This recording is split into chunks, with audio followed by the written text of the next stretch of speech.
Out of control. And we are live. Welcome to the Iron Lords podcast, episode number 63. And it's another glorious Sunday, and we are back at the round table on the Lord's Day. And today, the realm will rejoice. We have the debut of the E3 2018 Prediction Series, and Nintendo is first up to bat. I'm extremely proud to have all this Nintendo royalty here at the round table, so let's get right into it. I want to introduce a Lord whose journey as a content creator has truly been one of the most positive and meteoric rises in our entire gaming community. Whether it be his daily news wave, detailed tech breakdowns, or informative gaming analysis, all done with tremendous production values. Introducing the host of the Spawncast podcast and one of the most highly requested guests to be at the round table, fellow Switch fan, fellow 49er fan, and the Lord of hardware soldering himself, making his long-awaited debut into the realm of the Lords, my man, Lord SpawnWave Media. How are you doing, sir? Good. That was an awesome intro. Thank you, sir. Thank you. It's a pleasure to have you, man. Huge fan. You're a Lord at what you do, so it's only right that we show you the proper respect at that round table, man. You ready today? Are you ready for that? Oh yeah, I'm ready. Thank you. Thank you for having me. No, man. Very humbled that you came on. And of course, we have another one of my favorites in the realm.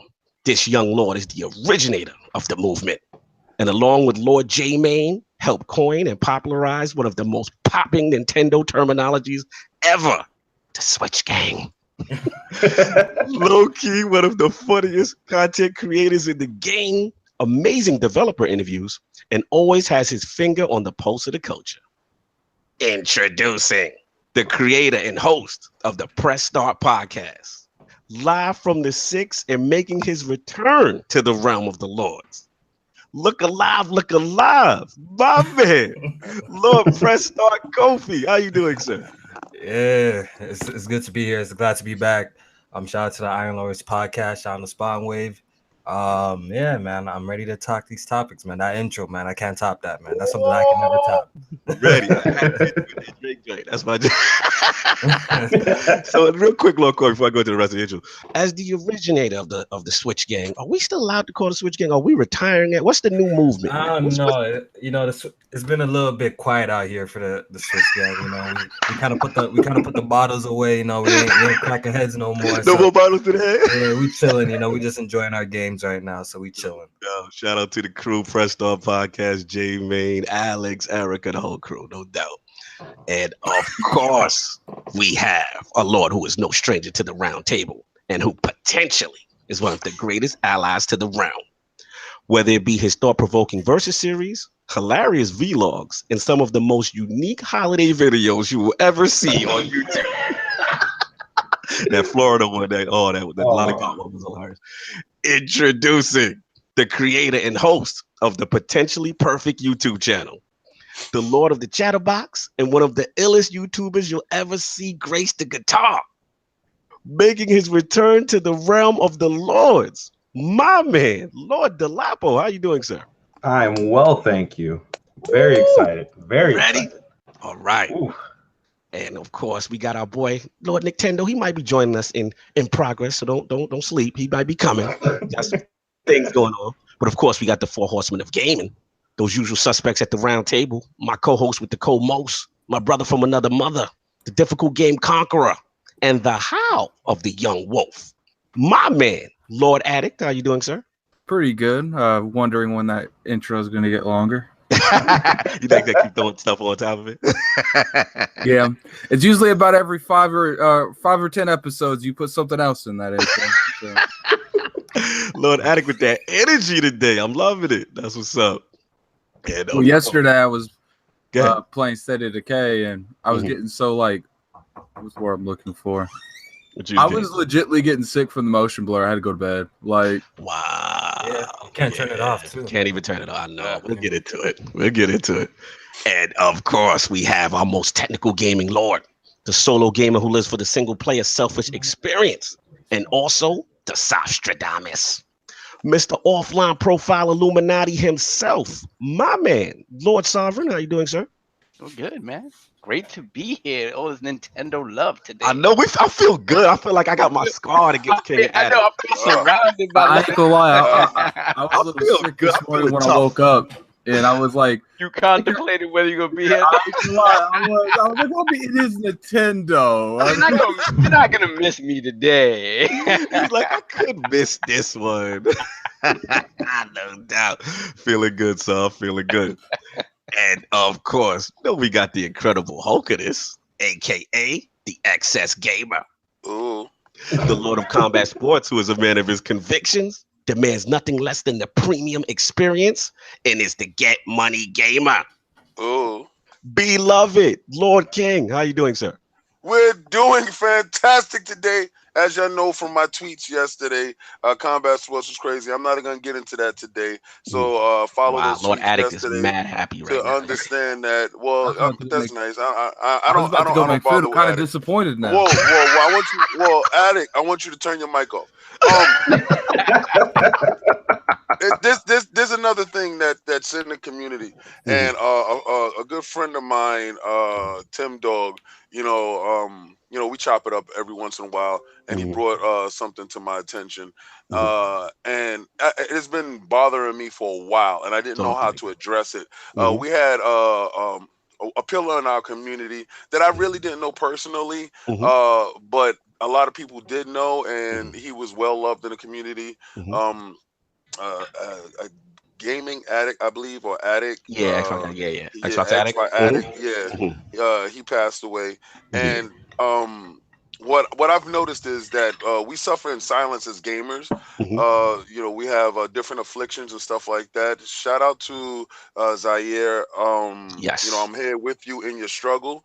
I know you put out a video, and some people deal with their pain in different ways, in different forms. But if that was like an outreach to anything, I'm here for you, brother, that you can reach out and you can talk. Our community is made up of diverse people. We have doctors, we have scientists, we have nutritionists, we have all types of things. We have health trainers, we have everything in our community. And if we actually reach out to one another, instead of putting out hate on tweets and stuff like that, and actually reach out for help, you never know, that guy that you're gaming with could be a nutritionist that can actually help you balance your diet, or or somebody that can help you with whatever. Maybe you're that person that can actually help somebody. So a lot of times these tweets and stuff that we do when we're going at each other about games and stuff, that's really a cry for help and attention. And maybe if you change it a little bit, it can actually benefit the community. What I want you to do today, if you have friends and stuff that you do talk to, everybody's dealing with something. Don't suffer alone. Got something going on. And reach out to your community. We are one. We all love this gaming, be it Nintendo, Xbox, PlayStation. One thing is one fact, and all three of those things, it's games. Absolutely, that's the common bond that brings together. I'm so glad you actually said that, Lord King, because like, shout out to Lord Zaire. Please, wishing him wishes well as far as his recovery and everything that's going on with him. But at the end of the day, that common thread is games. That's what we all love to do. So we can all beef and have console wars and have fun with all that, but it's really not important. So at the end of the day, people's lives are going on right now. People got things going on. So thank you, Lord King, for dropping the knowledge. And of course, it is me, Shinobi Gaming Ninja himself, Lord Cognito, spreading that gaming realness in the ILP, not telling you what you want to hear, but what you need to hear. So before we get into what the Lords are playing, I want to actually give it back to Lord Sovereign for a special lordly announcement. What's up? Okay, so bear with me, because I'm not really good at organizing my thoughts, and not nearly as well as Cognito. So a while back, we got some feedback from some of you guys out there that said that you wanted to have other ways to support the podcast. We realized that you guys coming here every Sunday to listen to us and support us, it's actually mind-blowing to me, because I'm content to sit here with my boys and just talk gaming, because that's what we do, right? The fact that so many of you come here every Sunday to hear our foolishness, and the fact that we can put a smile on your faces, to us, it just blows us away, right? So we talked about what we would do in terms of figuring out a way to kind of incorporate more of you guys into the show, and at the same time do what we feel is the next logical step for ILP, which is improving it on all fronts, right? So we came up with a Patreon, and basically what it is it's just about us figuring out a way to get you guys more into what ILP is. Facts. Like giving you guys control of certain things, having fun with the funniest aspects of the show, and just basically growing ILP. And that would not be a possibility without you guys. Like the fact that you guys are here every single week is like I said, mind-boggling to us. And all we want to do is to improve that experience on all fronts. So basically, we're gonna launch a Patreon, and we're gonna do that today, right? And we're gonna do that in a few seconds. But purpose of the Patreon is kind of twofold, right? What we want to do is, like I said, find ways to get you guys engaged in the show in funny ways and improve upon the show in that. And the second part about that whole thing is to improve the quality and the breadth of what we provide across the board, right? So as you guys have seen with our PAX coverage, with our upcoming E3 coverage, we're trying to be everywhere, right? And to that end, what we want to do is to be able to improve like our audio video quality, right? And things like that. And hopefully get some music intros and stuff like that. I may talk to my man Dolapo about that sort of stuff. Dude, that intro you just we definitely got to step that up. Yeah. And in the long term, just hopefully be able to give you guys even more content. Because again, none of this would be possible without you guys, and the fact that you guys support every single week. So we're gonna launch in a couple of seconds, and button's been pushed. I pushed it. Yeah. Yo, you pushed it. So we're live. We are live. In the words of Lord Cognito, we pushed it. So guys, like any and all sort of suggestions, criticisms, bring them this way, man. Like, because we're new at this, we don't know. We did what we thought would be cool and funny at the same time. We focused. You'll see on some of those tiers, we focused on the most humiliating the king. That's the most anything. Like crazy they focused on giving you control over me. Yo, let me tell you something. I know somebody out there feel they really want to humiliate the king, and listen, take it easy. So the links in the chat, guys. The links in the chat, guys. And again, just thank you from the bottom of our hearts for just being here. Whether you support on Patreon, you don't, whatever. We're just glad you're here and you're willing to listen to us. And we just want to improve that experience across the board. Thank you. Thank you. What's off? Appreciate it, man. Yeah, he said it all. I mean, links in the description. It's up on Twitter and stuff like that. We're just trying to improve this thing, get better. Like I said, this is just an extension of our Saturdays from back in the day, just playing games together and having fun. No doubt. So we're going to get into what the Lords are playing. Let's actually start with our guest, Lord SpawnWave. What have you been actually playing this week? What games? Okay. I actually started playing the Onrush beta on the PS4. Nice. I liked that. That's pretty fun. There's a couple games we're reviewing that I think are under embargo now, so I'll leave those out. But then, I picked up Hyrule Warriors Definitive Edition yesterday. Ooh, nice. I tried it on the Wii U. I just couldn't get into it. Honestly, a lot of games on the Wii U I couldn't get into. So I figure I'll give it another shot. I think this has like all the DLC and stuff. It's like I'll give it another shot. So been trying that out too. Cool selection, nice diverse selection of games, real cool. Lord Kofi, what have you been playing this week besides BG and everything? Yeah, so I finally did end up playing BG.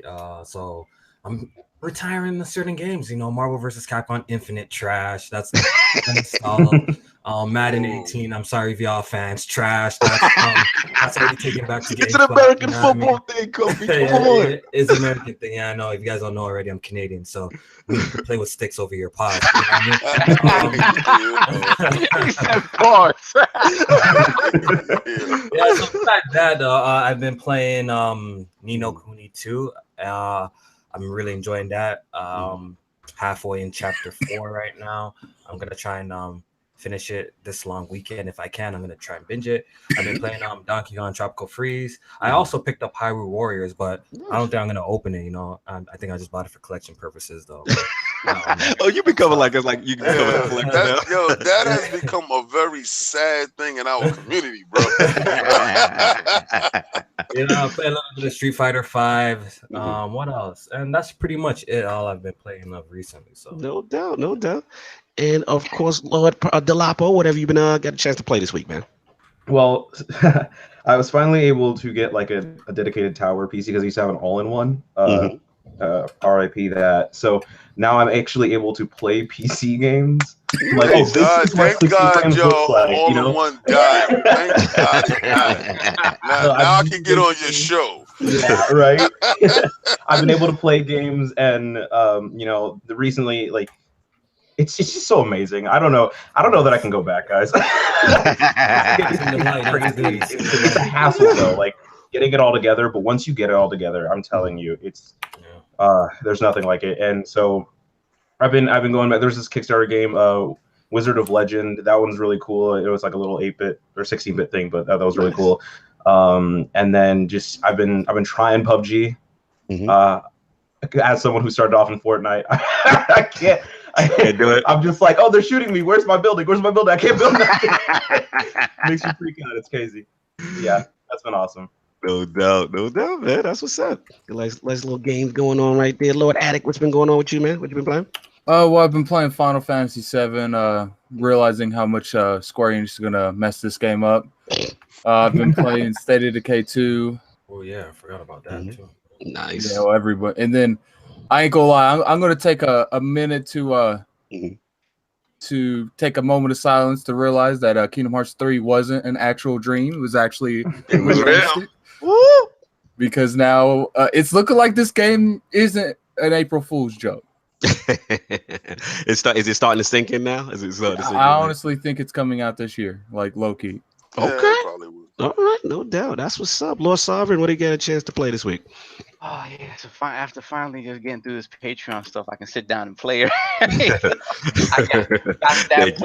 got that platinum. I saw that platinum and God of War. Very proud. Only my second PlayStation Platinum next to the Order 1886. So that was that.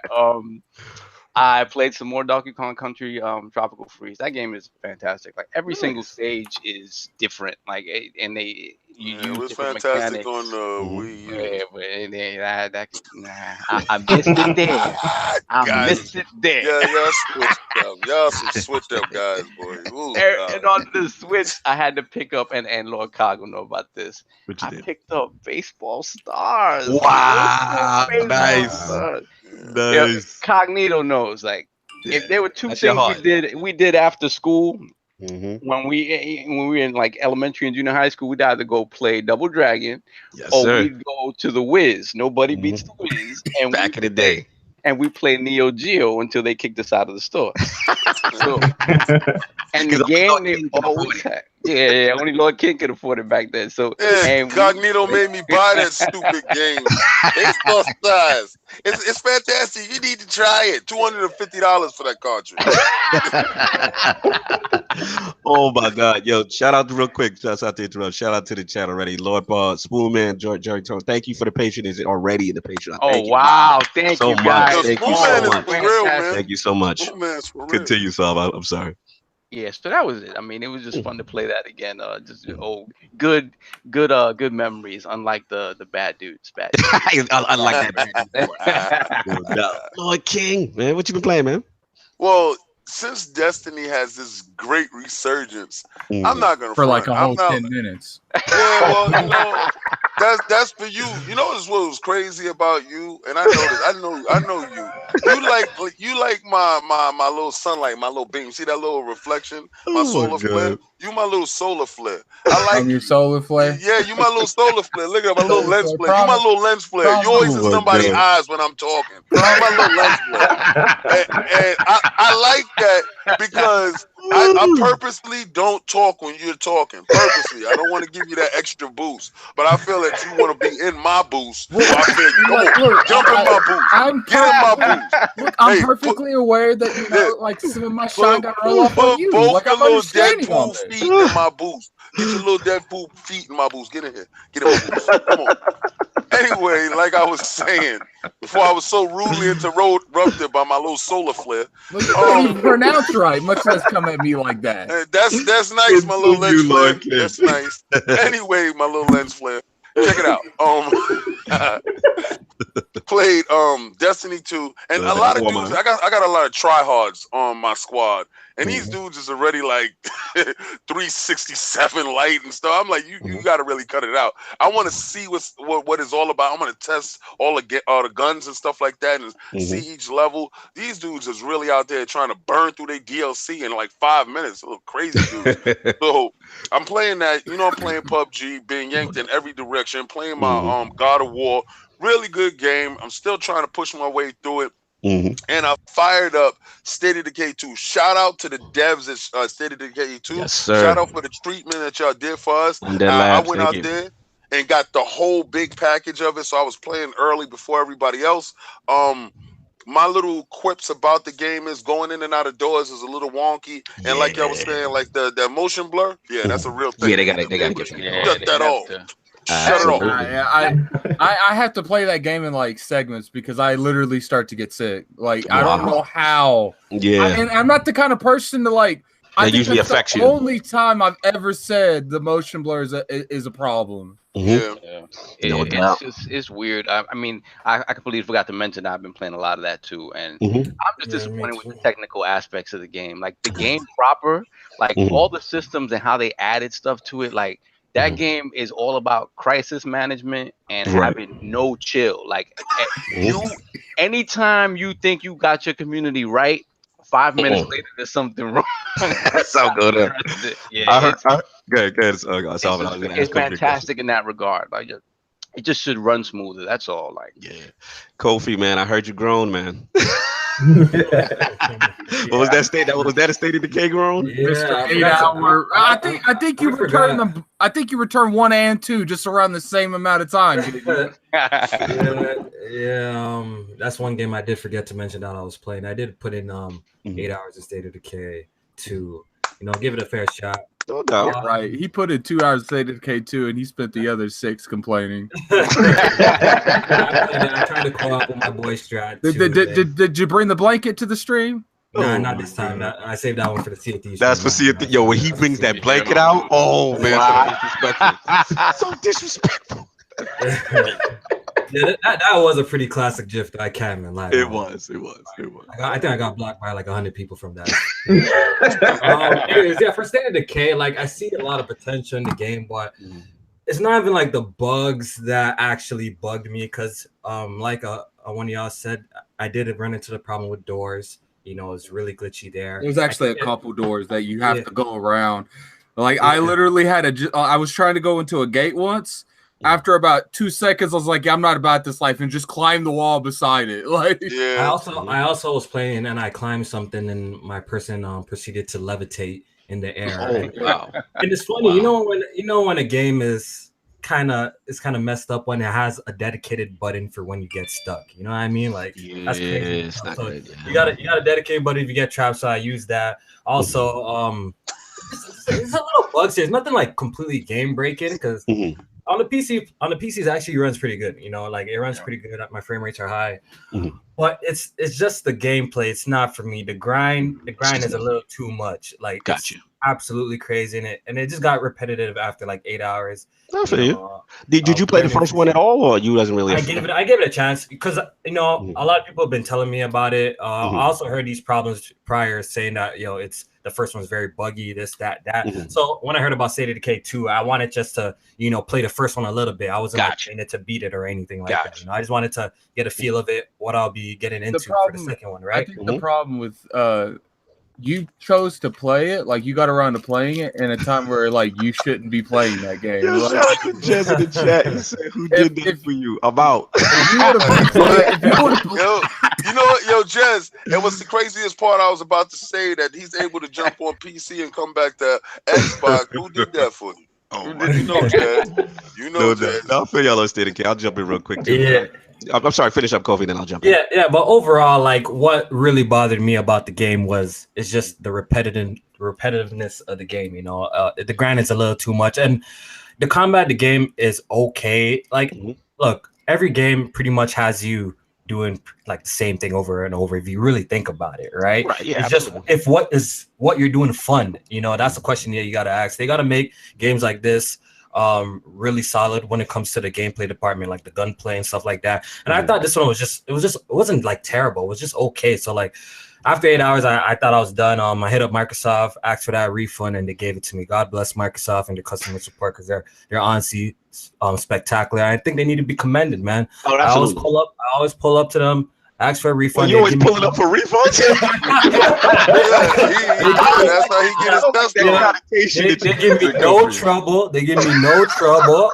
They're so kind. Like, you know how people tell you actually to like do surveys and all that shit? For Microsoft, I'm gonna actually pull up and do a survey for them and give them 5 stars because they're honestly amazing. And whoever deals with me needs a promotion because they've been blessing me, and I'm really happy. I paid $67 for State of K Ultimate Edition. I got it all back. Played 8 hours of it. I don't know. Maybe when it comes out Steam, I might give it a go. If it does, I think I'm done. It's not for me though. I mean, the gameplay doesn't suit you. It's not gonna ever change. Like that's that loop has. Yeah, I agree.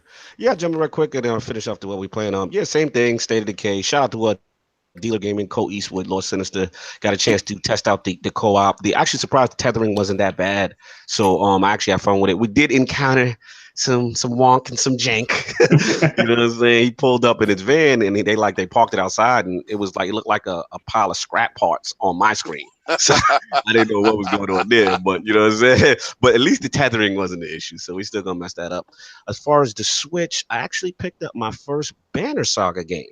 So I picked up Banner Saga for Switch. I'm enjoying it. Actually, I've never played one before, kind of RTS. I think, Addict, you'd like it. The only thing different from XCOM is that instead of the normal turn-based, it's like grid-based? No, it's kind of like, XCOM, all your units move and then the enemy. With Banners, it's you move one unit, they move the next unit, like back and forth. So it's a unique kind of take on RTS, but I like it. The cinematics are pretty cool. Trying to just get into this story and stuff and shout out to Abnormal Games. They hit me with a review copy for Stay, and that's it's an indie title on the Xbox right now, also on Steam. Really cool. It's kind of like this dude who kind of like, I guess he was a therapist or something. Somebody broke into his house, knocked him over the head, kidnapped him, and left him in a room with a computer. So basically, you're his only person that you can actually communicate with. So it's kind of like a psychological thriller. He's trying to earn your trust. You're trying to help him get out. And the unique mechanic of the game, why it's called Stay, is anytime that you don't play the game actually tracks that, and that affects his mood and all his emotional states. So check it out when you get a chance to Stay. Abnormal Games, pretty cool. But enough of that. What the Lords are playing stuff. Let's get to the reason why we are here. Oh God. E3 2018 Prediction Series. Nintendo's in the building. We've got the Switch Gang family meeting. We got all the powerful royalty of Nintendo here. So we're going to start talking about what's going on. So basically, we're going to start it off with the statement. I just want to point out something. Kofi tried to tell me he ain't a Nintendo dude. He said I don't know why do you guys claim that though? Like, I'm actually curious. Like, we have to get to the bottom of this. Is it because of the songs? First of all, is it the songs? You've coined Switch Gang. Okay, I did make that phrase up. That is a fact. That is a fact. Anyone that made the term Switch Gang, that is a fact. Yeah, that's a fact. But besides me and B Money and Saw, right? Good, baby. You were the only people that I know that actually was repping that flag, or J-May, all of y'all. Like, because remember when people didn't know, when the Switch was announced, everybody was on the fence if the portability was a gimmick, and y'all were like, we were the only ones who was like, yo, this is a goal. And look, it's only common. Look, for me, before the whole Switch thing came out, there was rumors of it being like a portable console. As soon as I heard portable, I already knew this shit was going to take off. I had plenty bets with people. I had a bet with BG. He's going to be throwing out the PS4 out the window real soon. I just got to add that in. So he took an L there, though. Shout out to BG, though. He's going to finesse that. Yeah, but like it's just gonna have like 100 matches. Nintendo knows how to do portable consoles, you know. So as soon as I heard that like this platform was gonna be on the go type platform, I already knew it's gonna take off, you know. So there's that. The whole Switch gang, how it started, yo. After watching the reveal, then I'm like, yo, where's Switch gang at? Then, you know, it started. It was like a snowball. It was a snowball effect. Then after that, everyone like people started hashing the Switch gang. Then Erica came. I'm like, yo, you know what, yo? You know, it'd be funny if I did like a little bit of a parody song. That's where the whole Switch gang. Shout out to Fame too. He was talking about flags. So I just compiled all these jokes into one thing. Made a stupid little parody song. I love the song. It took off from there. Then it got even worse when I put Omega on it. Shout out to Omega, man. Shout out to Omega. On the second one. What's up? Are you collecting all the games to the other platforms you have, or is that just the Switch? I think I almost have 300 games on Steam. You guys already know I play a lot of games on PlayStation, even Xbox. I pretty much buy every single Xbox game. Yeah, you refund it in 4 hours. Nah. Wait, you are the originator. So you're not. I've only refunded. Let's get it right, Game and Addict. I only refunded 2 Xbox games ever, and I bought one back. Forza Motorsport 7. That's not in my story. I bought that back, and I refunded State of Decay. After that, I bought Record Beat It. I beat Voodoo Vince. I beat Forza Horizon 3. I got a lot of hours in that, and my driver level. I didn't beat Forza Motorsport 5, but I have a shit ton of hours in that. You know what I mean? Like I play all these games, man. I play all these games. This is what I do, man. No doubt. Yo, real quick before we jump off in the first topic. We got royalties in the building. Is that Lord Nicktendo? Is your mic's good? Are you up there? Are you in the building? Oh, wow, man. No He's doubt. Like, yo, you acknowledge me. No doubt. Last but certainly not least in our hearts. The Lord is one of the hot up-and-comers in the game. Get him back, baby. All right, His intro real quick. All right, we good. Sorry, man. The mic was all right. I got the intro, bro. I got that right now. Happened to me too. Let's go. No doubt. It's one of the up-and-comers in the game. His dedication to the brand is evident in everything he does, from his balanced opinion pieces, Nindy Showcase series, and his competitive late-night streams. There's too many red people on this podcast right now. I'm getting creator and host of the Nicktendo Direct channel, the designer behind some of the best thumbnails on YouTube, and the only Lord to ever get his kids on Nintendo Labo on camera. Wow. Welcoming to the realm of the Lords, my man, Lord Nicktendo Direct. How you doing, sir? Man, I'm doing good, man. I was fighting that church traffic, man. I was getting frustrated. Man. Oh my gosh.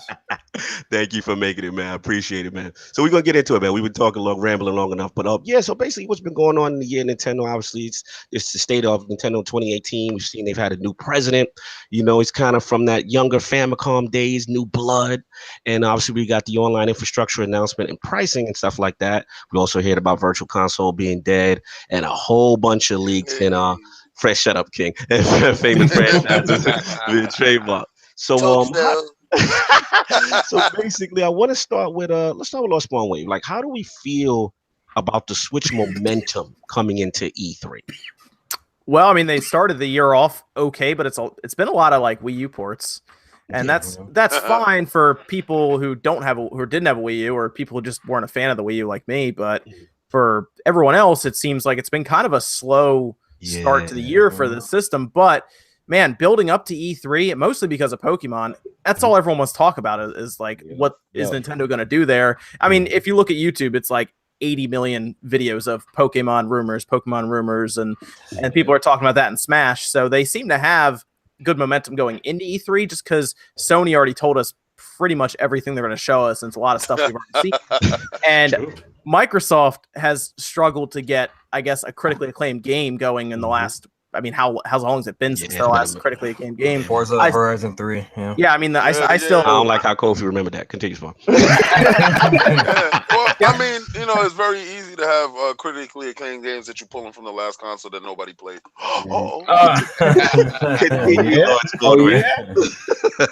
But like God of War took over for the longest time, and I've played God of War for so long now, and I was ready for State of Decay 2 to come out and be like insane, you know, ridiculous, and it kind of fell off a bit there when it came out, and people judge Metacritic scores like it's, you know, end all. But the fact that I talked to a couple people before reviews went out, and they told me that in a game with permadeath, their characters are falling through the level. That's a little worrying right there. So all right, I guess a little concerned, SpawnWave. but I was like, you know what? I'll Game Pass it. That's fine. I'll check it out on Tuesday. That's fine. Mhm. But I mean, there are people I guess who went out like Kofi. You bought it for $60 or something, $50. So, you know, you get that, and it feels like an early access game. But, I mean, Nintendo has at least used games from last generation where, I mean, the Wii U did not. I mean, how well do Wii U sell? 13.5 million, and it's 4 or 5 years out. And at this point, it's pretty clear the Switch has an audience that's at least 50 to 60% of people who didn't have a Wii U at all. So, I mean, you look at the sales, and it'll tell you that Tropical Freeze outsold the Wii U version in 2 weeks in Japan. And I have a feeling it'll be at least in the top, maybe even top 5 in the MPDs.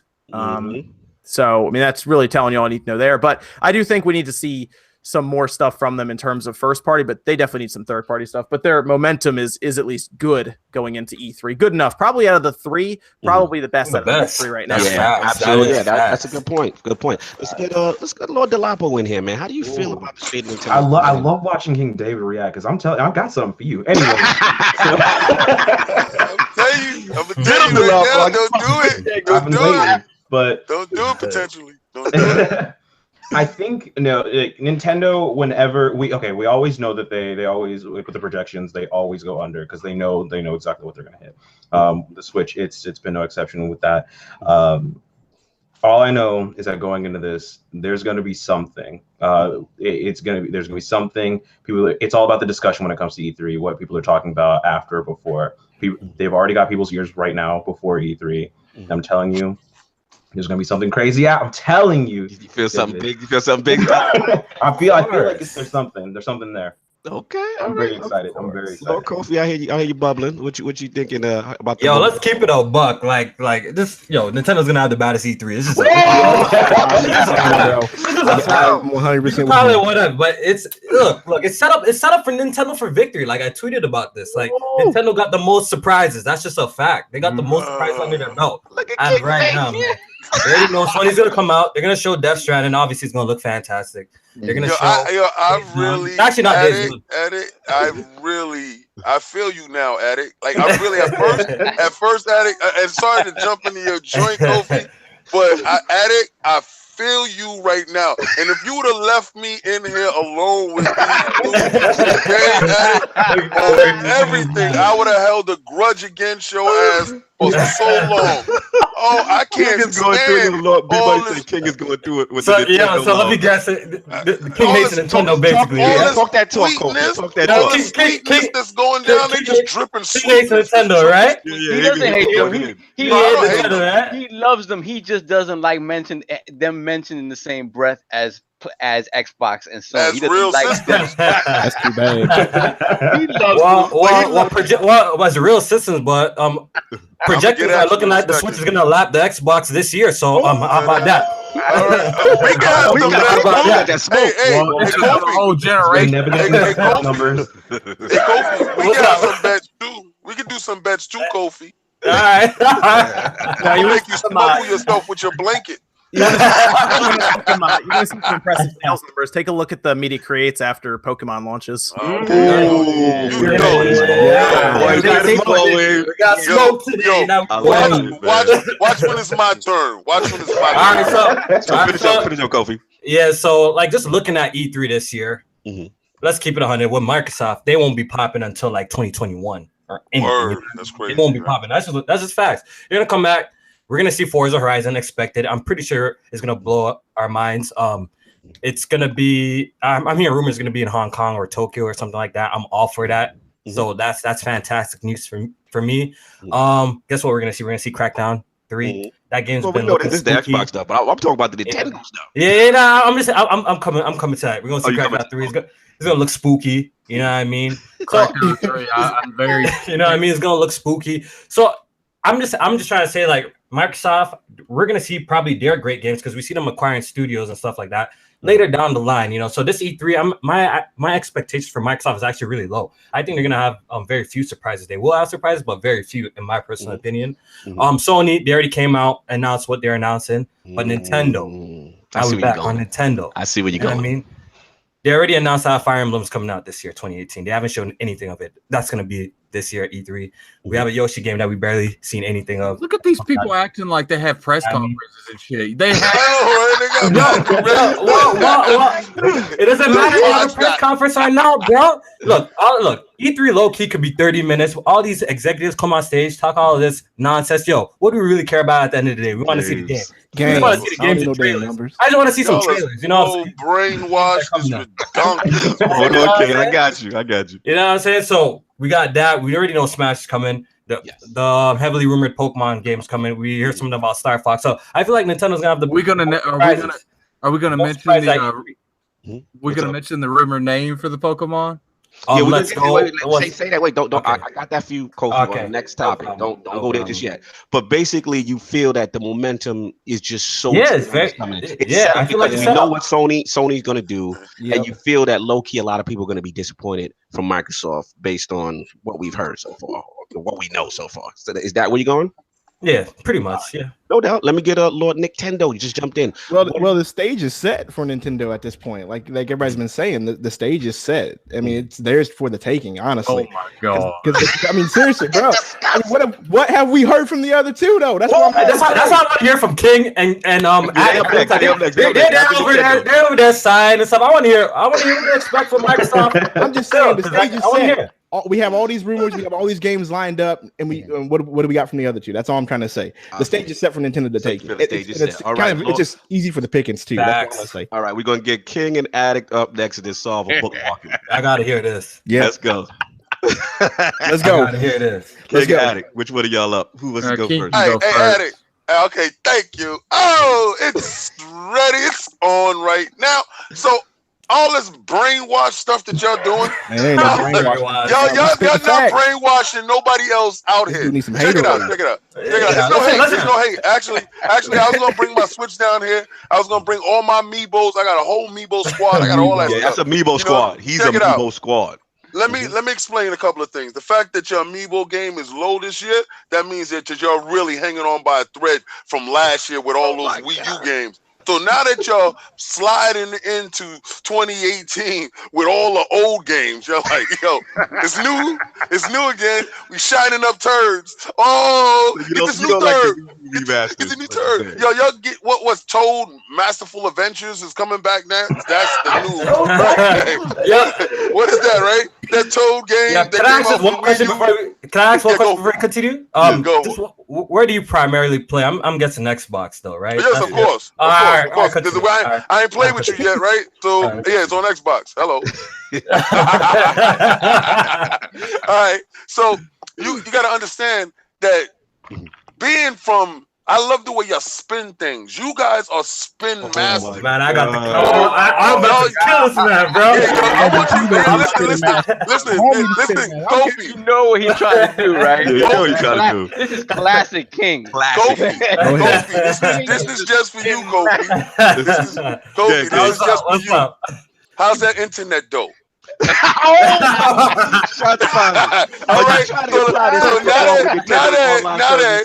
Now that your service is straight trash.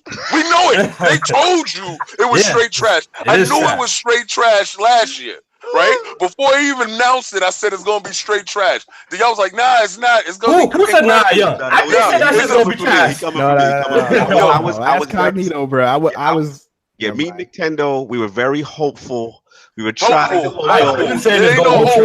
and go check out what I did with me and Salty. Check out what we talked about. Yes. I was not for it. Okay, cool. I'm glad that you're not for it because I knew it was going to be garbage. So the fact that it's official garbage now is official garbage, and you're going to pay that money for the official garbage. Check this out. Here's how they going next to you. Here it is. All right. So they said, okay, we spun that garbage. Now let's get them on for the next trash. All right. So I heard all y'all talk about, we got the Zelda Hyrule Warriors that was already out on something else. If Xbox with no advancements in graphics, like it's no advancements. It's no shine up. if I go on your Twitter page, am I gonna see any retweets from Larry Herb talking about backwards compatible games? Because y'all Xbox fans hyping some backwards every week. Y'all hyping some old ass 360. Y'all dropped 2 games this year, and they're both under 69. So I saw. You want to talk about new games? What we got? Mario Tennis. So what's up, Kofi? Let's go. Let's do this. Kofi. You know the difference? Kofi. What's the difference between these backwards compatible games that y'all hyping? Let's hear it. Check it out. Let's check it out. You know what the difference is? Free. Get out of here. Kofi. You paid for that tropical free. You was like, let me pay that extra money. Get out of here. Bro, there's like 15 or there's like there's under 20 enhanced 360. You waiting for old games. That's enough for that. That's enough. You're not. So King, basically what you're trying to say is that because of the fact that the Wii U games are being brought back out, but at a premium price point as opposed they paying the full price or more. They're paying the Switch tax. He got Switch tax. Like when it came out for the Wii U, it was like $39.50. Now they're like $69.95. I'm like, what? All right. So listen. Now that we got past that, your internet is straight garbage, right? So they said, all right, these are the games that y'all gonna be looking forward to. All y'all talk about is hope. Y'all got Jesse Jackson running your promos. Your joint is all about. I hear what you're going. But my thing, we can't debate. We can't dispute the actual sales success. They of selling these titles being put out. So like a game like a Mario Kart and stuff that all these games that kind almost 10 million. Yeah, remastered on the Wii are showing tremendous success. Like even like SpawnWave was saying about, what was it, the Donkey Kong Country free? I mean, you got a bunch of people like Kofi buying it and putting it on the shelf, not even opening it. So So how do you know that's a bunch of people though? But bunch of people. I'm a collector. That's the funny thing. I'm a collector. All I need to see is one. Finish your thing. Let me get Addict. Yeah, you admitted to your crime. All right, so don't sit here and try to back off your crime. Your crime is collecting. I feel. You know why you can't return none of that stuff? Because Nintendo said, "Once you brought it, that's it. You buy it, you open it, that's it. We don't want it back. That's yours." Right? So Microsoft say, "Yo, you can try it. You can tell." Yeah. Microsoft was like, "Yo," but nobody that called about saying okay. I was like, "Yeah, this is a common issue. Yo, we're getting a lot of returns out here. So come on, this is common. Yo, just take your money back." Because they know they should trash too. They know you didn't even open your game. You didn't even open it. You said, "I know it's trash. I'm not even gonna open it. I'm just gonna collect it."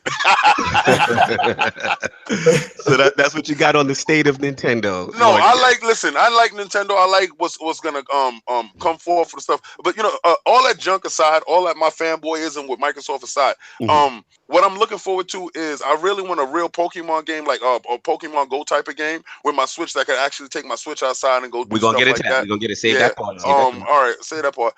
Also, I'm looking forward to what they're gonna talk about. I'm a real Metroid fan. I brought my Switch for original titles. All right, so when you hear me talk about the fact that I'm not liking the games that came out before, and they keep on reskinning these games, talking about here's all the DLC and here's these games.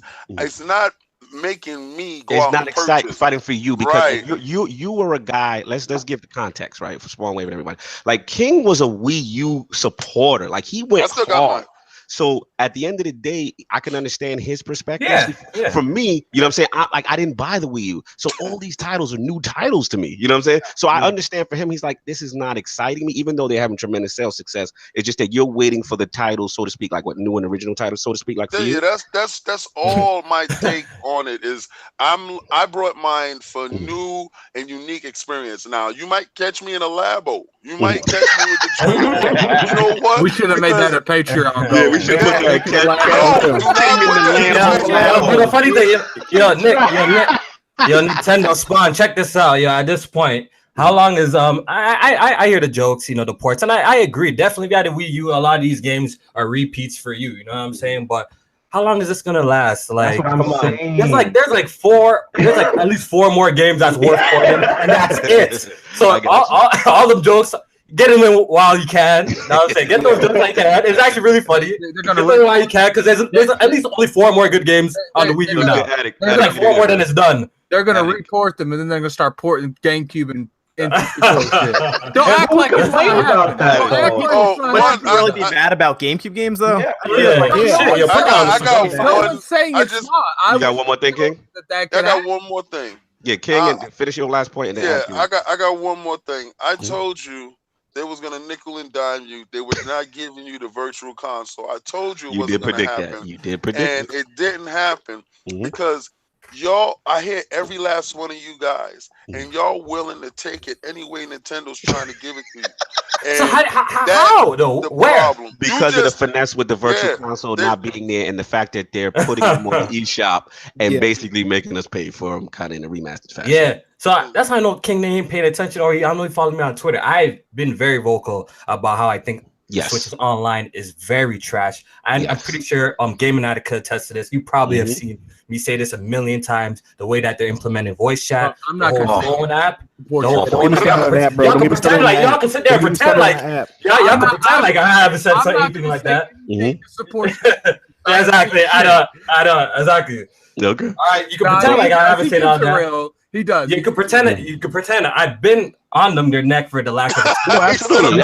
You keep it the lack of achievements, the lack of features is pathetic. The friends list, I can't send a message. And the fact that we waited a whole year for that. I think all of this is absolutely terrible. There's one saving grace. There's one saving grace, and this is what Microsoft needs to learn: is games. You know what I'm saying? It's great games. This is what one thing playing the same old games from yesteryear. Cut it out. Wrapping it up. Here we go. Back out. Like I said, every other week I'm not gonna say no names because I ain't trying to call no names. I get some problems. I see all these Xbox mans retweeting Larry Herb about these old ass games, these ancient ass games on 360, getting hyped. Frito. When y'all start doing it for free, you can mention it. That's the damage control now, though. That's the damage control. The lack of new games that you're playing 360 games, but they're free, so they're okay. I mean, I just bought Burnout for $10. It was pretty good. There you go. Yeah, I bought SSX. We got to get your feeling on the state of Nintendo. Let's hear Gaming Addict. Cannot be Xbox versus Microsoft on it. I mean, versus I mean, when it comes to Nintendo, I bought the Switch and I got what I wanted from the Switch was Zelda. Anything after that is just a bonus. Like you can ask, I pretty much people have to force me to play this Switch. Like I didn't buy Odyssey.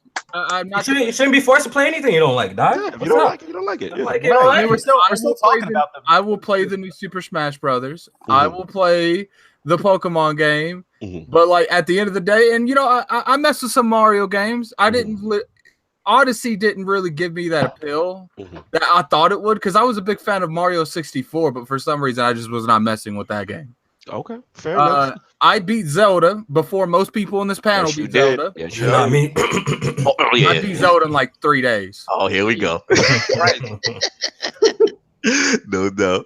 So I mean, so pretty much that's where you're at. Your whole thing, Addict, is Zelda. I remember when Switch was announced and Zelda was announced, that really hit an emotional point. Because I told people when they delayed. Remember when the rumors came around that Zelda was going to get delayed? I said, but I'm not buying a Switch. Yeah, you told me so. Lord, talking about that would be a mistake. They have. You told me your exact words was they have to have Zelda on launch, and you did call that as far as the success of going on. I want to let LordSov bookmark this. Wow, man, he was mad. Y'all cut it a little second. Keep on going, Addict. Go on in, man.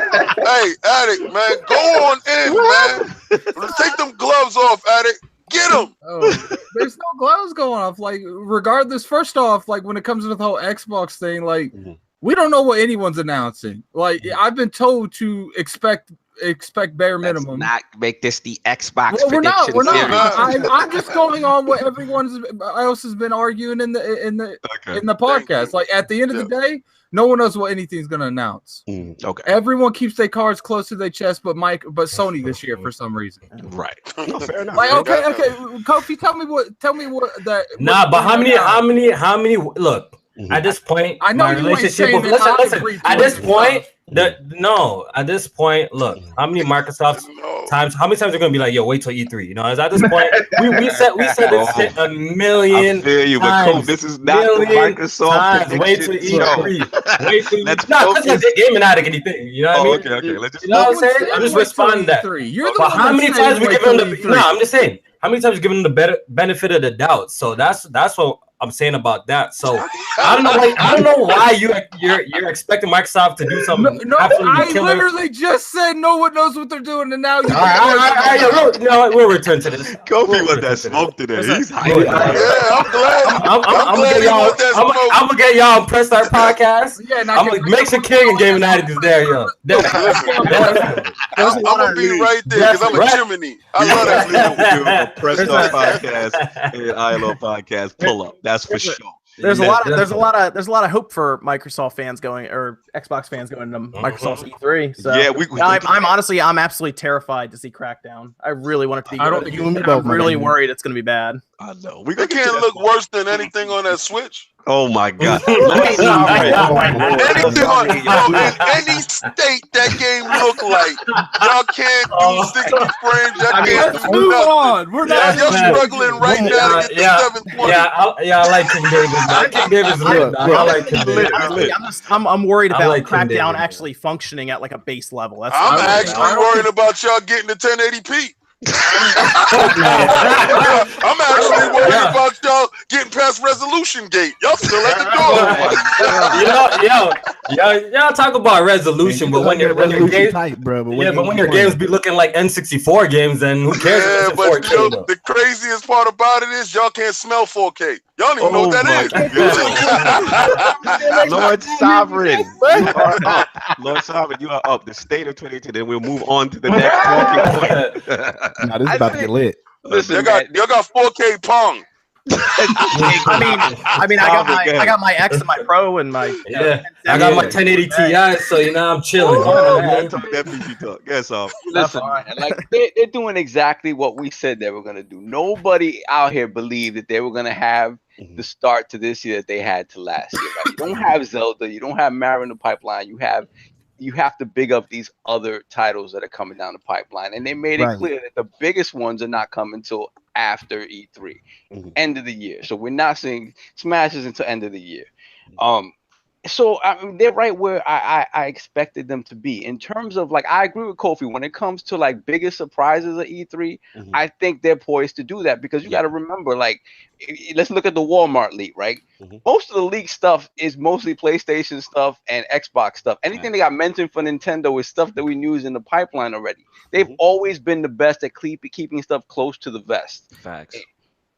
You know, who knows what we'll see in the next couple of weeks. I got a question though. How do we know they haven't pulled a Sony already and they've already announced all their games that they're going to be playing?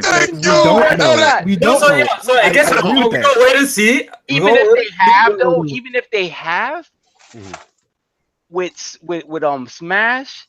And if Pokemon is even playable, we're gonna it's a wrap. That's the next topic. We're gonna transition right now. Like Pokemon doesn't have to launch this year. If it's playable at E3, it's a wrap. Absolutely. Let's transition.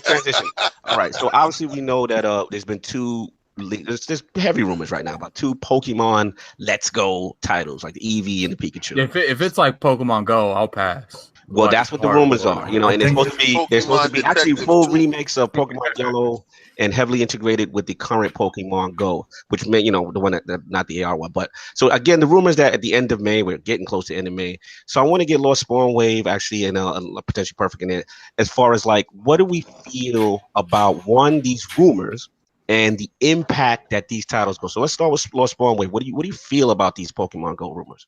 For integration with Pokemon Go, I'm not really sure how they're going to do it outside of throwing the Pokeball, because the Switch doesn't have GPS, it doesn't have a camera. I have no idea what kind of integration they would have outside of the throwing mechanic for the Pokeball. You're not going to go outside with your Switch and do much of anything, just like any other system, really, other than just play it portably, right? You're not going to walk down the street with it. Do a cell phone game. Shut up, King. Continue, Lord SpawnWave. Man, how do we mute this dude? Yo, King is lit. He lit. I like that. Good. Continue, LordSovILP. But you're not gonna do any of that stuff on the Switch. I feel like the integration might be some of the mechanics with that. Maybe they can share special events that they do throughout the year. Maybe if you sign into one and then the other, you get something. That's all I could really think of between them, really. And if they are going back to, if they're doing remakes of Yellow and everything, like people are talking, it's for old people like me and some of us here on the panel. That's why Pokemon Go like took over for like a month, where people were in the street with their phones and stuff, and they made an obscene amount of money. So they probably looked at that and said, you know what, we'll do that with the Switch. We'll sell probably 6 million Switches in a month just doing this. And then they're gonna pretty much take over probably November with that if it comes out, just because it's for old people like us. So I have a question, because I haven't kept up completely with this Pokemon Go fiasco, because the moment I was told it was Go, the rumor is Pokemon Let's Go. That's what they're talking. Is it not the standard Pokemon game? Listen. This is what I'm gonna give you guys my predictions real quick. Look, they already came out and said it's going to be a traditional RPG. They already came out. That's recorded. That's documented. Yes. They said it's going to be a traditional core Pokemon RPG.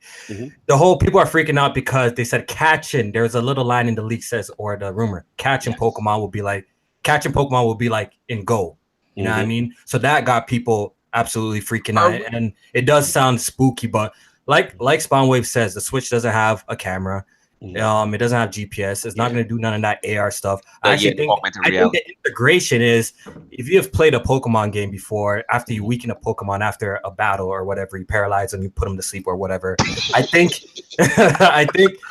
when you're actually throwing the Pokemon, instead of just selecting they're probably going to do like some sort of stupid like mini game or like that, just like in Pokemon Go. That's how I feel like the integration is going to be like. So I think some people are freaking out for no reason. It's rumored to take place in Kanto. Remake of Yellow, so it seems pretty interesting. We won't see how it turns out though. Shout out to Brap in the chat. He's saying that Backpack Castello from MPD said that Pokemon could drive the multiple in-home purchases. So do we feel that impact is from a buying standpoint of people getting multiple Switches in the same home?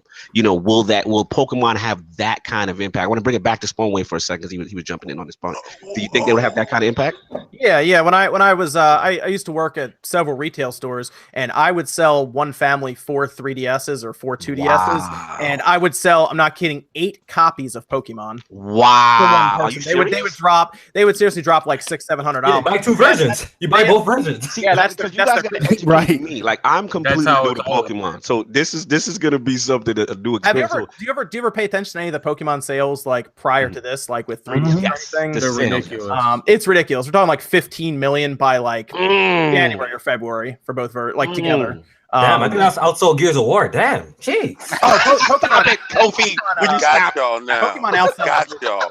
Yeah, I mean got that fan y'all base. now. Y'all talk too much. I got y'all now. I got y'all now. The Pokemon fan base is like the most reliable fan. I mean, look at what Pokemon is. It's let's be realistic here. It's the same game consistently, most times over and over again. But they continue to buy it because they're such big fans of the series. They'll buy new systems for Pokemon. So when it does come out on the Switch, you're going to see an influx of 3DS owners. I mean, to be fair, it might be the same game over and over again, but it's always different in a lot of different ways. Like the Colossal Tower in Silver.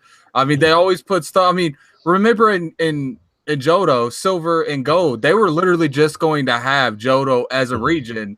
And the lead designer, he said he had to argue with them for like ever, and they finally let him put Kanto in the game. Like they're always doing stuff to drastically change the game, but it's got the same gameplay mechanics. Yeah, it has the same like battle system and everything. Like they mentioned that it might change the battle system, and people lost their mind. Yeah, I don't think I'll be messing with it. They changed the battle system. I think a lot of people would be upset if they gimp it or make it even more simpler than it already is. You know what it is. If it's a standard, Pokemon game to where I do the gyms, I have that online multiplayer that I want.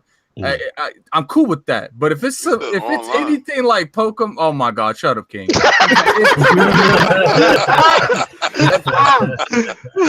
The one thing I've heard about this new Pokemon game is they're actually going to use the online at least decently well compared to the old 3DS versions. Well, I thought they were. But wait. You talk about like online in terms of the app? No, not well. I mean, you got a voice chat with the thing, so. It's they're going to probably do some things with online. I was thinking events, or who knows. I mean, people were thinking it was going to be a full on like MMO or something. But I do have for people who are curious, I did see some people in the chat. The sales numbers from Nintendo's Japan IR site for their investors: Pokemon X and Y, 16.2 million units. Wow. Pokemon Sun and Moon. And the funny part about it is these Pokemon games take a fraction of the cost to make these big AAA titles make, and they make more money. And doesn't the new president also have some type of connection to Pokemon as well? Yes. Yeah. Right. Yep. So let's get Lord Dolapo with him, man. What do you feel about the impact of Pokemon? Also with these 2 rumored titles announced: the Pokemon Let's Go Eevee, Pokemon Let's Go Pikachu. As someone who's I'm a huge Pokemon person. Like in my desk right now, it's like mountains of Pokemon cards. Like I go in on Pokemon, and I'm gonna tell you right now, it does not matter what they call these games. That's what I mean. They could call Pokemon crap and garbage. People would be like, crap and garbage. I mean, so as far as that goes, as far as the nomenclature, people getting upset about that, it doesn't matter. They're still not bad. So we shouldn't be worried about the names. As far as the quality of the games, no. I think for the development time, though, I think people need to scale back their expectations of what this game is going to be, what it's going to look like. I think it's going to be very much like the 3DS. Yeah, I think it's going to be a lot like that. Y'all not going to give like that? You think it's just going to be like a remake? I think it's an HD3, like an HD 3DS engine. I think that's what it's going to be. But the reason Nintendo they spent so long making these models for these Pokemons. I don't think that they're doing that all over again. I think they're just gonna HD everything like the 3DS version. That's why I'm to be honest with you. I just want the game to look like the newer ones. Like it don't even have to look different than that's that. Fine. Like, those look fine. Yeah, finish up, Lord Dolapo. I'm sorry. Yeah, but I think the beautiful thing about what this new title could bring is that it really does. I know a lot of people will get upset when you say this, but it appeals to a lot of people. And the idea that the leaks do, I mean. So number one, if you say it's going back to Kanto, you've already got sign me up. Yeah, the OGs. Yeah, you got me. That's for sure. You got the OGs right there. That's what's up. You got up. the newer the Pokemon fans with the elements of Pokemon Sun and Go, such as like the ride Pokemon.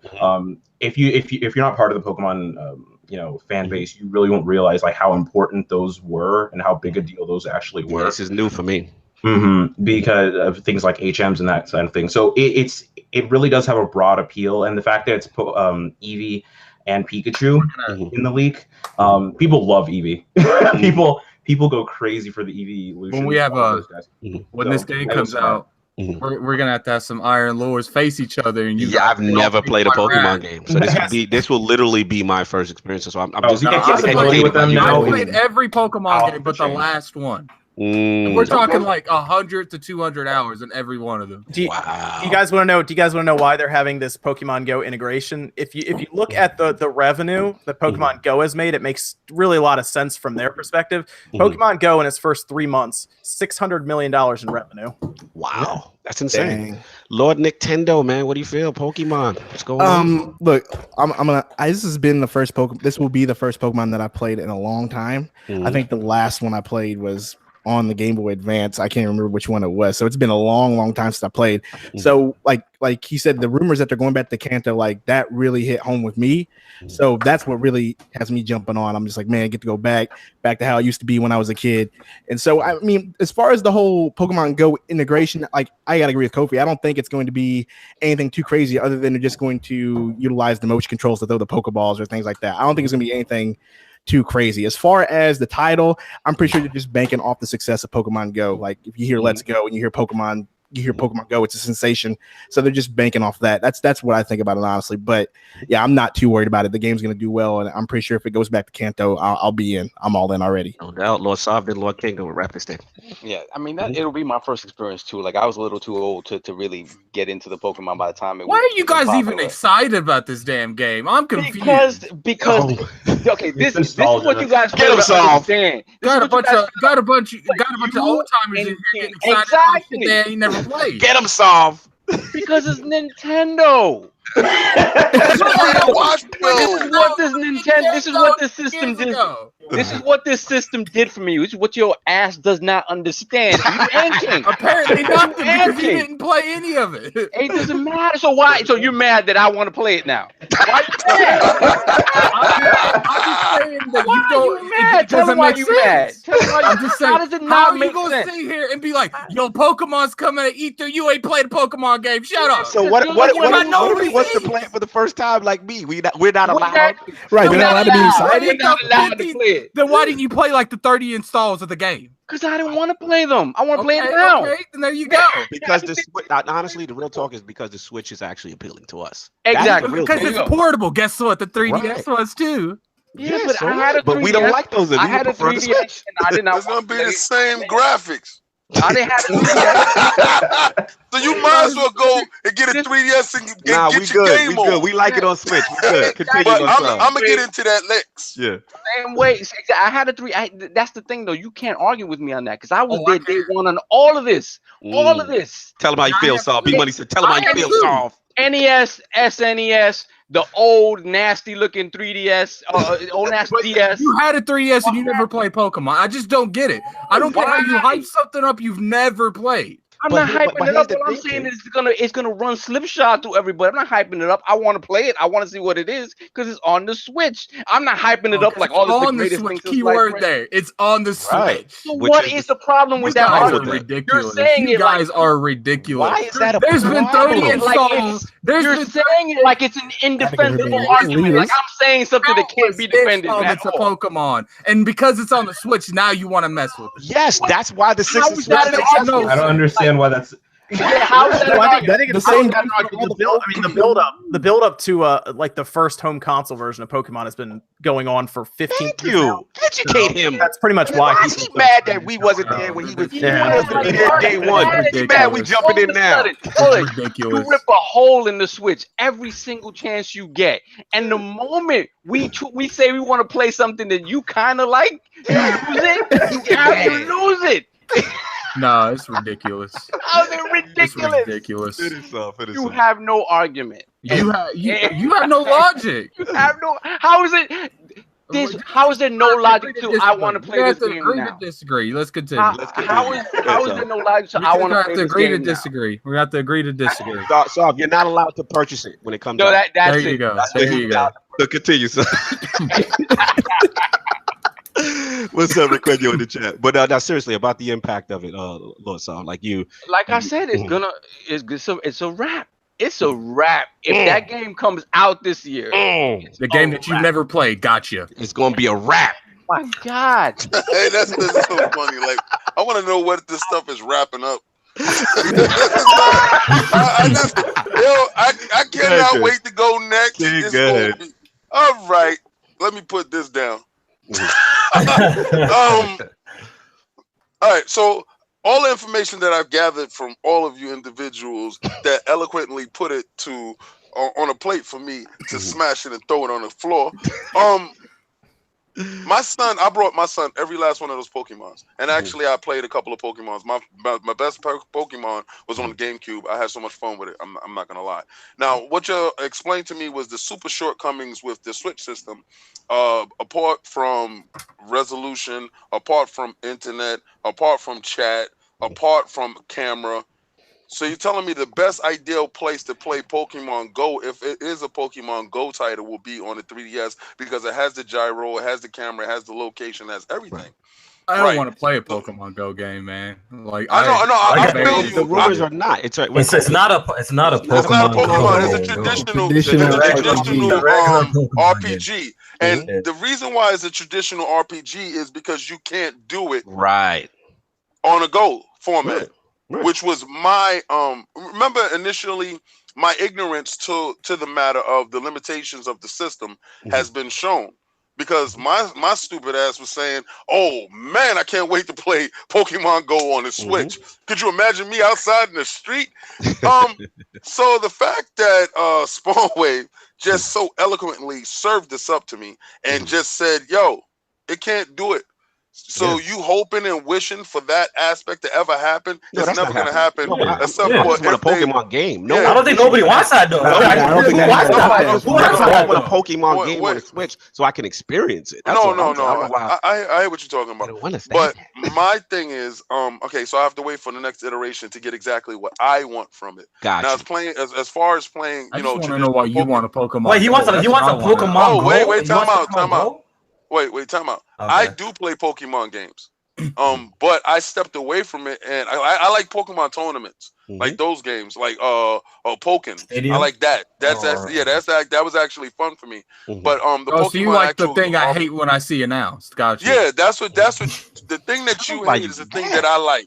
I like the actual fighting aspect of it and the actual growing of them, opposed to Have they even announced the second one, or is it still the first one? It's still the first one. Oh, okay. So I'll get it for my son, and that will probably be a way for me to facilitate a purchase of a Switch for my son. You see, so you're gonna get the numbers. I don't play sales figures, all right. So I can't sit there and jump on top of 6 million sold and play 6 million sold. I can't do that. So that doesn't appeal to me. What appeals to me is games. Right. So give me the games, and I will play.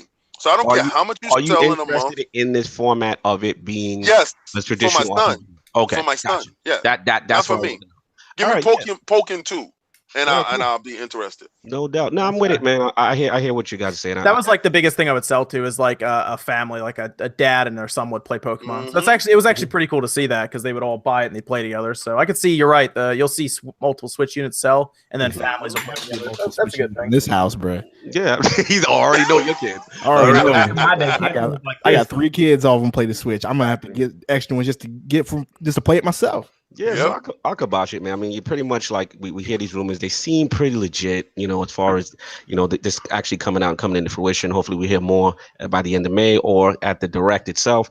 I'm just curious. It would be, like I said, for a lot of people, they've never played a Pokemon game and they do own the Switch. So this would be like 20 years and not play it. Oh my god! So anyway, I mean, they're looking for new people to play it. They're looking for people like me. Play, you know what I'm saying? So I'm definitely be interested to see what's going on. Cognito gonna pick that up and drop it in a week. Hey, if I do, when it comes to money, as long as he paid it, as long as I paid, that's all they care. All right. Next topic, we're gonna focus. This is gonna be focused towards Dolapo and Nicktendo. So pretty much, we just heard that the Star Fox spin-off competitive racing game has been kind of, and it's this is Retro Studios. So kind of rumors of a 2019 release, open world hub. So this has been very controversial because obviously we know Star Fox. Can I go first? I want to get Dolapo and Nicktendo, then you in. But yeah, so pretty much, we know what Star Fox has always traditionally been known to be, right? This, space shooting and that kind of thing. And now they're talking about almost like a Diddy Kong racing style with online boss battles and stuff like that. So these Twitter streets has been crazy. It's very controversial. People are like, why are they doing it? Can you change? I know, Dolapo, you had a great video, and actually you too, Nicktendo, about, people need to chill out about it. So I want to bring it to you two both. Now that we're hearing about this and this rumor seems to be true, what you're feeling on it. I had to make a video to talk about this first. Yes. Yeah. You're not talking like that. Okay, let me go make a video. I'll be right back. Go make a video. Come back. No, I got you at it. But those jokes aside, let's start with Nicktendo. What do you feel, man, about this whole direction? I'm gonna come into this with an open mind. When I heard the rumor and I first thought, a racing game, Star Wars racing, I was like, that just Star Wars, Star Fox Racing. That just seemed far fetched. And then more details came out about the combat. It was going to be sort of like Diddy Kong Racing, and I started to get a little bit more comfortable with it. But man, I mean, it's going to be. I want it to be ambitious. It's going to be ambitious. It's going to be a change. But yeah, I don't know how I feel about it. Like I said, I'm just going to try to go into it with an open mind. Open mind. Wait and see. All right. If it's a Diddy Kong Racing clone and it's just got Star Fox skins in it, I don't know. I'd be too happy about it. That's my big word. Fair enough, Lord Dolapo. What do you feel? I know I saw that video. What you feel about this? Man? Are we freaking out? In the video is a Rare's track record. I mean, with what they've done before to Star Fox, and now we're over on Retro. Retro has a pedigree that, I mean, it's hard to match. So I'm just gonna go ahead and say that right now. I doubt it's gonna be a bad game, regardless of what it is, what it looks like. But I think Lord King said something really interesting in the fact that he likes Pokken, and that's not a traditional Pokemon game at all. I know. Facts. Exactly. And so what it means is that Star Fox it's something, it's once again, I just want to draw back to the video, what I said about what expanding what a brand means and what a franchise means. Mario isn't just the person who runs and jumps on Koopas anymore. Okay, he'll go and play golf, he'll play tennis. He's playing tennis very soon. So, and at the end of the day, he can always go back and run and jump on Koopas, and no one ever questions anything. So at the end of the day, when Star Fox moves over to a racing genre, whatever it ends up being, it doesn't mean that your traditional Star Fox or whatever Star Fox is at its core is going away.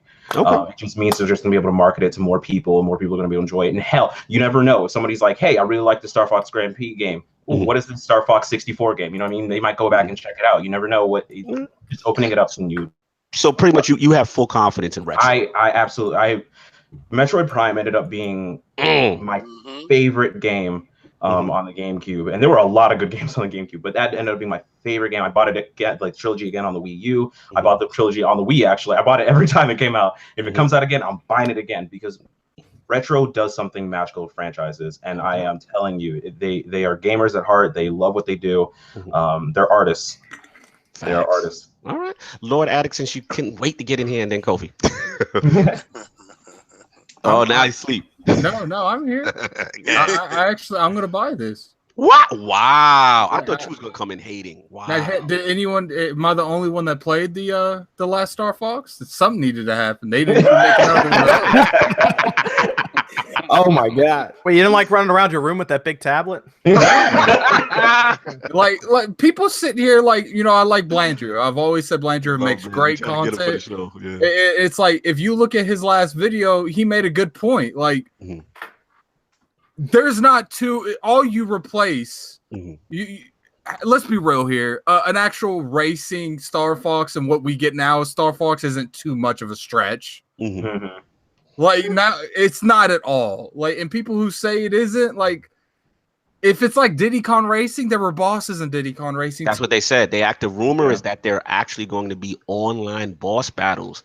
And then here's the other thing. People are saying that, and SpawnWave, quote me, because I know you talked about this as well. People are saying that what they've seen, that the graphics are rumored to be stunning.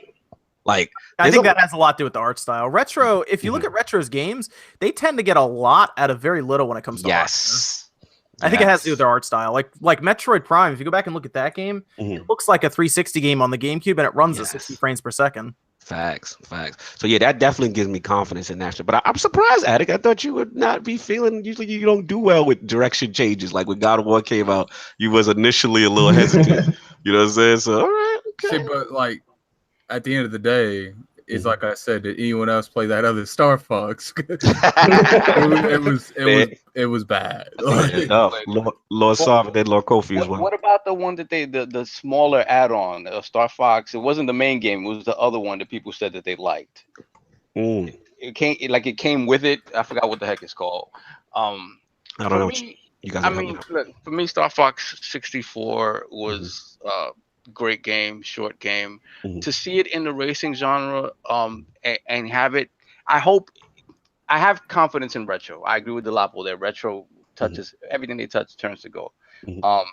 I want it to be a mix of Diddy Kong and F-Zero. If you give me that F-Zero,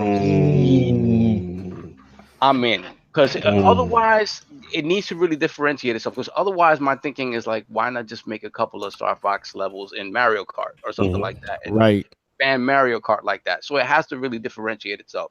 So if it does that, and it gives you that, F-Zero speed and the Diddy Kong, the depth of Diddy Kong. If it's anything like Diddy Kong, it's not going to be anything like Mario Kart.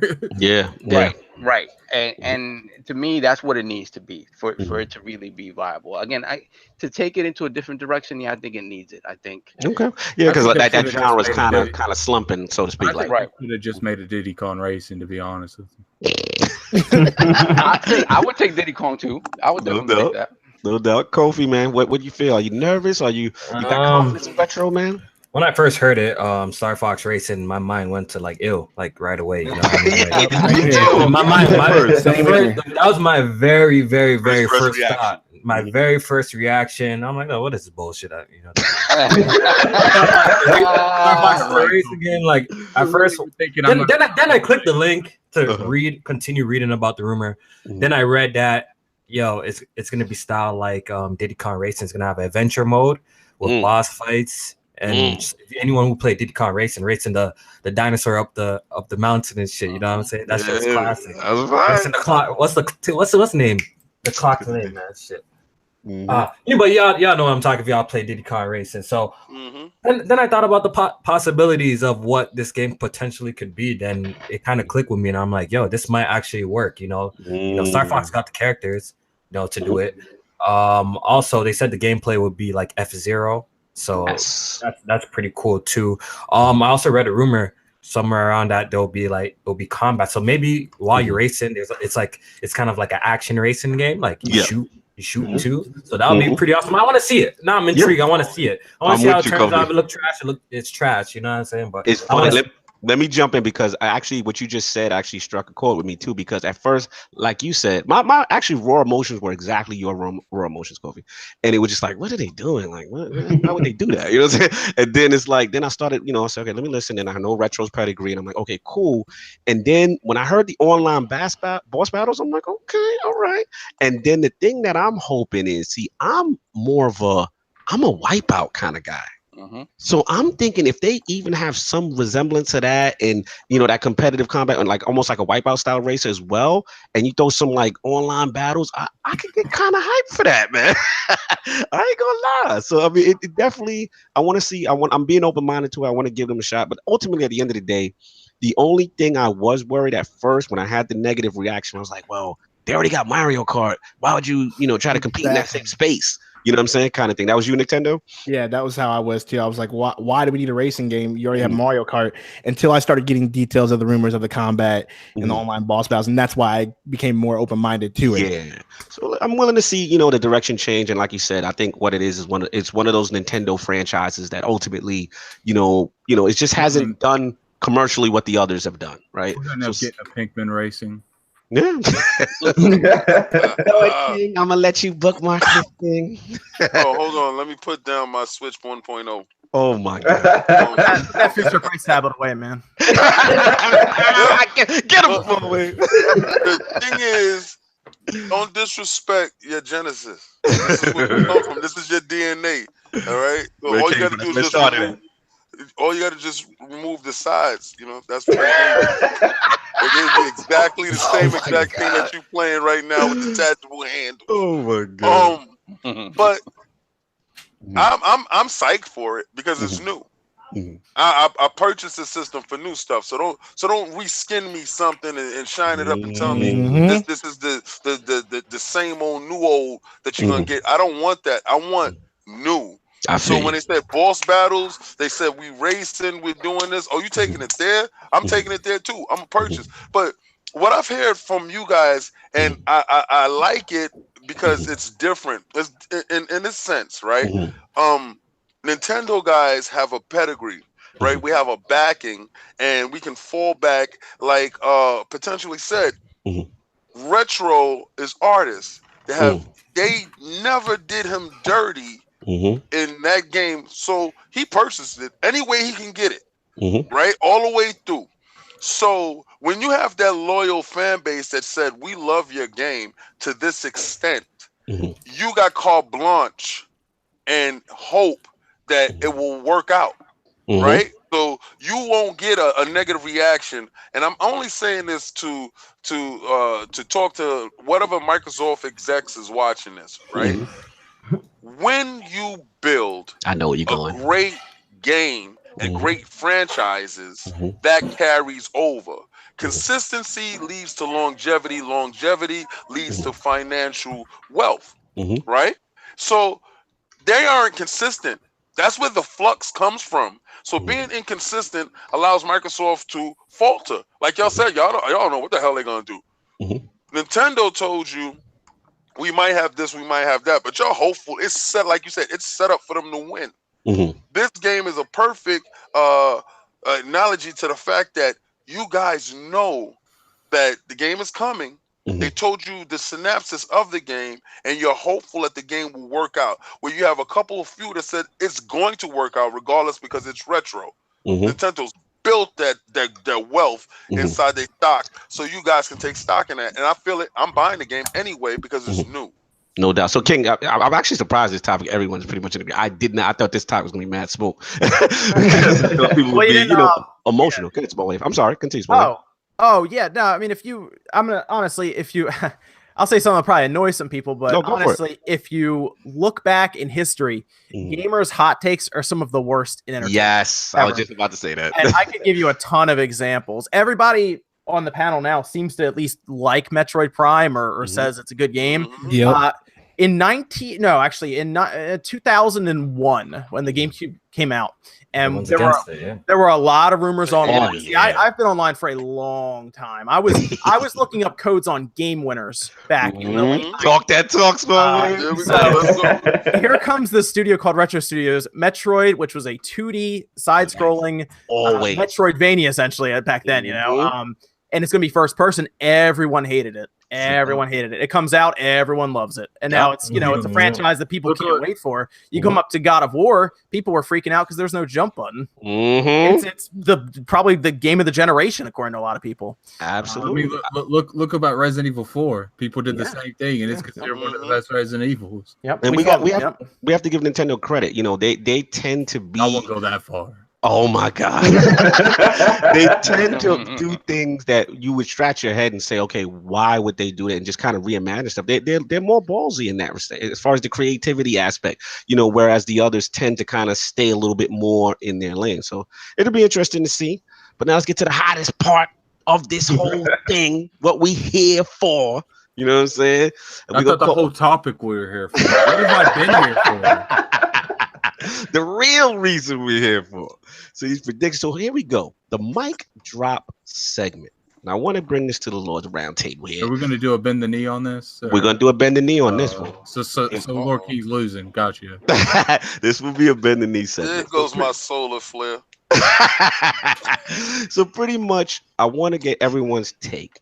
What does the Switch need to do to drop that mic at E3? You know what I mean? Like, what is this? It doesn't have to be a singular thing. It could be a bunch of things. What comes to your head that they need to do? If they do these said things, it's over. And I need Kofi's energy right now. My guy, they already set it up, man. Look, all they gotta redo is reveal Pokemon and Smash, and a lot of people is gonna be happy. That alone, those are big sellers. Bang, bang. I thought people want new games though. Oh yeah. It's funny how these Xbox that you and Kick talk about new games, but y'all buying every single Forza. Look, y'all been playing 3 games for like how long now? Come on, let's cut the crap, man. Man. I'm hearing a lot of y'all say new. How y'all been Xbox fans for this long? It's crazy. I just want to know, like, what happened in this community? No, but tell me if I'm lying though. It's literally tell me if I'm lying though. You go from a 3 to an 8 in a second. That was the easiest way to trigger it. Like, I didn't even mean. I ain't triggered. I was gonna jump in, so he was saving that for me. But I dodged that bullet because that bullet was mad whack. Kofi, you got better than that. That was a mad whack bullet. That was a you got better than that. So Kofi, just those two alone. I think those two will be enough. But I think we're gonna see Metro Prime, at least a trailer or something like that. I'm gonna give it to the rest of the Lords first, then the guests. So let's go with Saul. I need that drop the mic, man. You better not say Pokemon. No, Pokemon. Yeah, Pokemon Go. No, I think the drop the mic moment. I mean, for me, I don't know if it's a drop the mic. I think we get a 2D Mario Brothers game, and it's called Super Mario Brothers 4.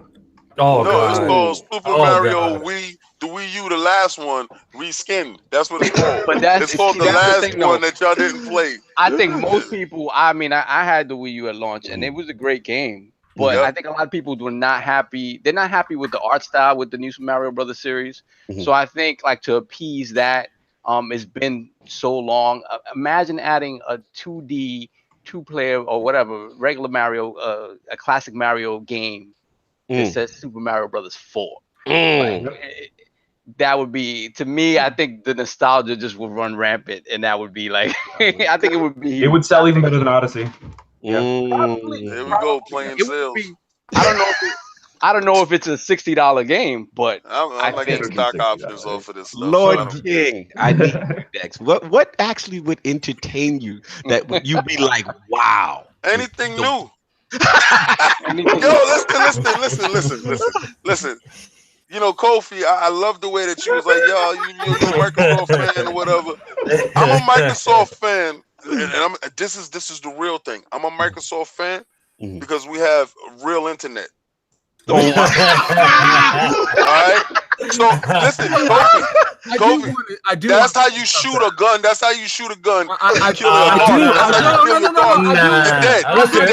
got rid of you. Before Kofi takes over, screams in the mic and stuff, I do want to say something. Okay. Like, what's up? Why are you in my segment again, Sunshine?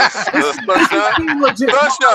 this is for you, man. This is for you. Why are you in my spotlight? Why are you let him get his shoulder flare off and then give it back to you? I gotta let him get it. Go ahead, solar flare. Look. I just want to say that you guys have to agree that when it comes to the 3 big platforms, for some reason, it's never demanded for new games on Nintendo side. I'm sorry, like it's just not nostalgia. Like, it's not. So look, you notice how it Switch, right? If you want to have the conversation, let's talk about that, man. We'll talk about that later. We'll talk about that later. But I do want to bring that up. Like, okay, let King finish. King, let King finish because Solar Flare just jumped in and tried to snatch the spotlight. I know he feel we tango in cash. He trying to do, what do they do a buddy cop movie. I want them to be happy. So just new title. That's something new. I want them to do anything new. Okay, I know they can always walk up there and they can be like, part 4 retro, and just show a logo, and you guys would be like, oh my god, they did it! I can't believe they did it! Like, yo, they don't even have to show gameplay. They show a name. And you guys would be like, oh my god, they won this show. I can't believe it. Like, we be too hyped for the static trailers. Yo, they did it. They did it with Smash Brothers. They showed the Metroid Prime, just the PNG. You guys died. Crying at the Nintendo store. Crying. Yo, what they did was they told you it's behind a paywall. All right? So you want this game, right? You want this Smash Brothers, but you got to pay the $20 to get in. They thought that. But does it come with game chat, sir? Do you have the app? Kind of. Do you have a cell phone? All right. So listen, what I want is new experiences. A mic drop moment for me would be a new franchise that they're showing. And I know that I'm going to get some fun out of my system. My system sits there, to be honest with you. Okay, so even some support, some hot support. Get some hot amiibo. You saw when we was at PAX. You saw we was at PAX, and I wanted those amiibos for Shovel Knight. You listen, I'm going to support when it's something different. When it's something I can't get from my once the amiibos don't have cheat support. Yeah, well, the thing with you is, Addict, my solar flare. My solar flare. I love the fact that you like to jump and you like, yeah, I'm gonna get some spotlight. I love it. I figured you out right now. You're my little Rubik's Cube. I done got all episode of ILP we're on, and you just figured that out. Oh my god! Continue, Finish up. We got moving Addict. All right. So the thing is this. Where y'all looking for nostalgia, I'm not looking for that. All right. I'm looking for them to push this next game to the next generation and to see how we're going to use this Switch in its unique ways. It's very unique. I know we got Labo, and I know people was hating on it. I know I had a lot of jokes about it, but that's what I'm talking about. I'm talking about pushing the industry into a different direction. So my mic drop moment will be something that pushes the industry into another space that we haven't been in yet. Lord Addict, since you have been unimpressed with Nintendo for this segment, what do they need Super Punch Out. oh yeah, no doubt. I'm exactly the opposite of Lord King. He don't want nostalgia feeding in his. I want to be on that nostalgia Kool-Aid. Okay. Really? The same people, the same person who laughed at us about a PNG Metroid.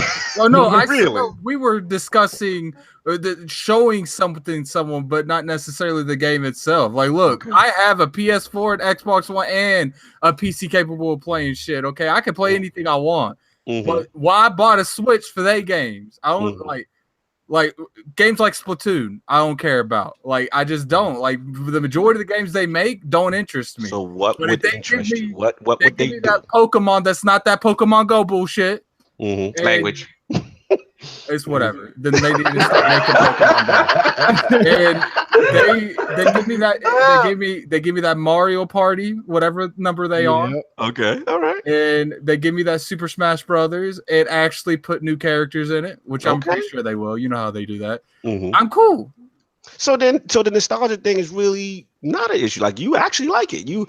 I'm confused because in 1 minute you say you don't like when they remaster Wii U games, and then the next minute you say I want. I never said that. You got Gaming Addict and you got Lord King. I just want to be clear. So you're okay when, because I get the vibe that whenever they do a Wii U remaster and it sells well, and me and Solve talk about it, that you like really are anti against that because I played the Wii U's. Right, but those are remastered games. So when I hear you say, "Hey, you want these nostalgic experiences," I'm talking about. I'm not talking about ports. I'm talking about new games. They just flip flopping around. Man. They just flip flopping around. These are the same as I'll turn around and hype up backwards compatible on Xbox. What are they talking about from Kofi? Backwards compatible. Let them flip flop around. I'll say this though, like, why don't you Empire 4K? Kofi, why don't you show me where I've said that I have a problem with ports in any sort of way? I'm just saying in general, man. Same reason how you call me this. I want to see that. Yeah, so I need this in my life. I also want to see where I'm hyping up Switches online too. Show me that too now. I'll show you that. When did I ever say that? Exactly. All jokes aside, but you would be cool. You want that Smash. You want that? Let me clarify again. Look, when they keep announcing stuff that I played on the Wii U or have no interest in, I don't have no interest for it. Okay. But when they give me a brand new Super Smash Brothers, I'm cool with that. They give me a new Mario Kart, I'm cool with that. Okay, I actually did buy Mario Kart 8 because that was a great game on the Wii U. But that's like the only game I bought that came from the Wii U era. All right, cool. Fair enough. Let's get the guest in. Lord Dolapo, what's that mic drop, man? What do they need to do for you?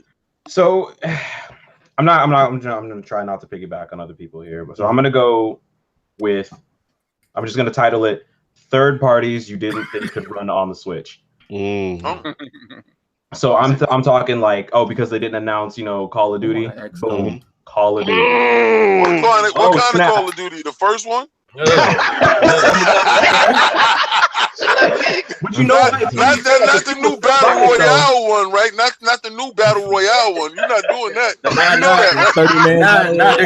They're gonna bring Black Ops 2. You know what I'm saying? They're gonna bring Black Ops 2. That's what. There's that rumor of Modern Warfare 2 campaign. Maybe that comes. Yeah. Because they already said they're not bringing Blobs 4. Yeah, they did say they're not bringing Blobs 4.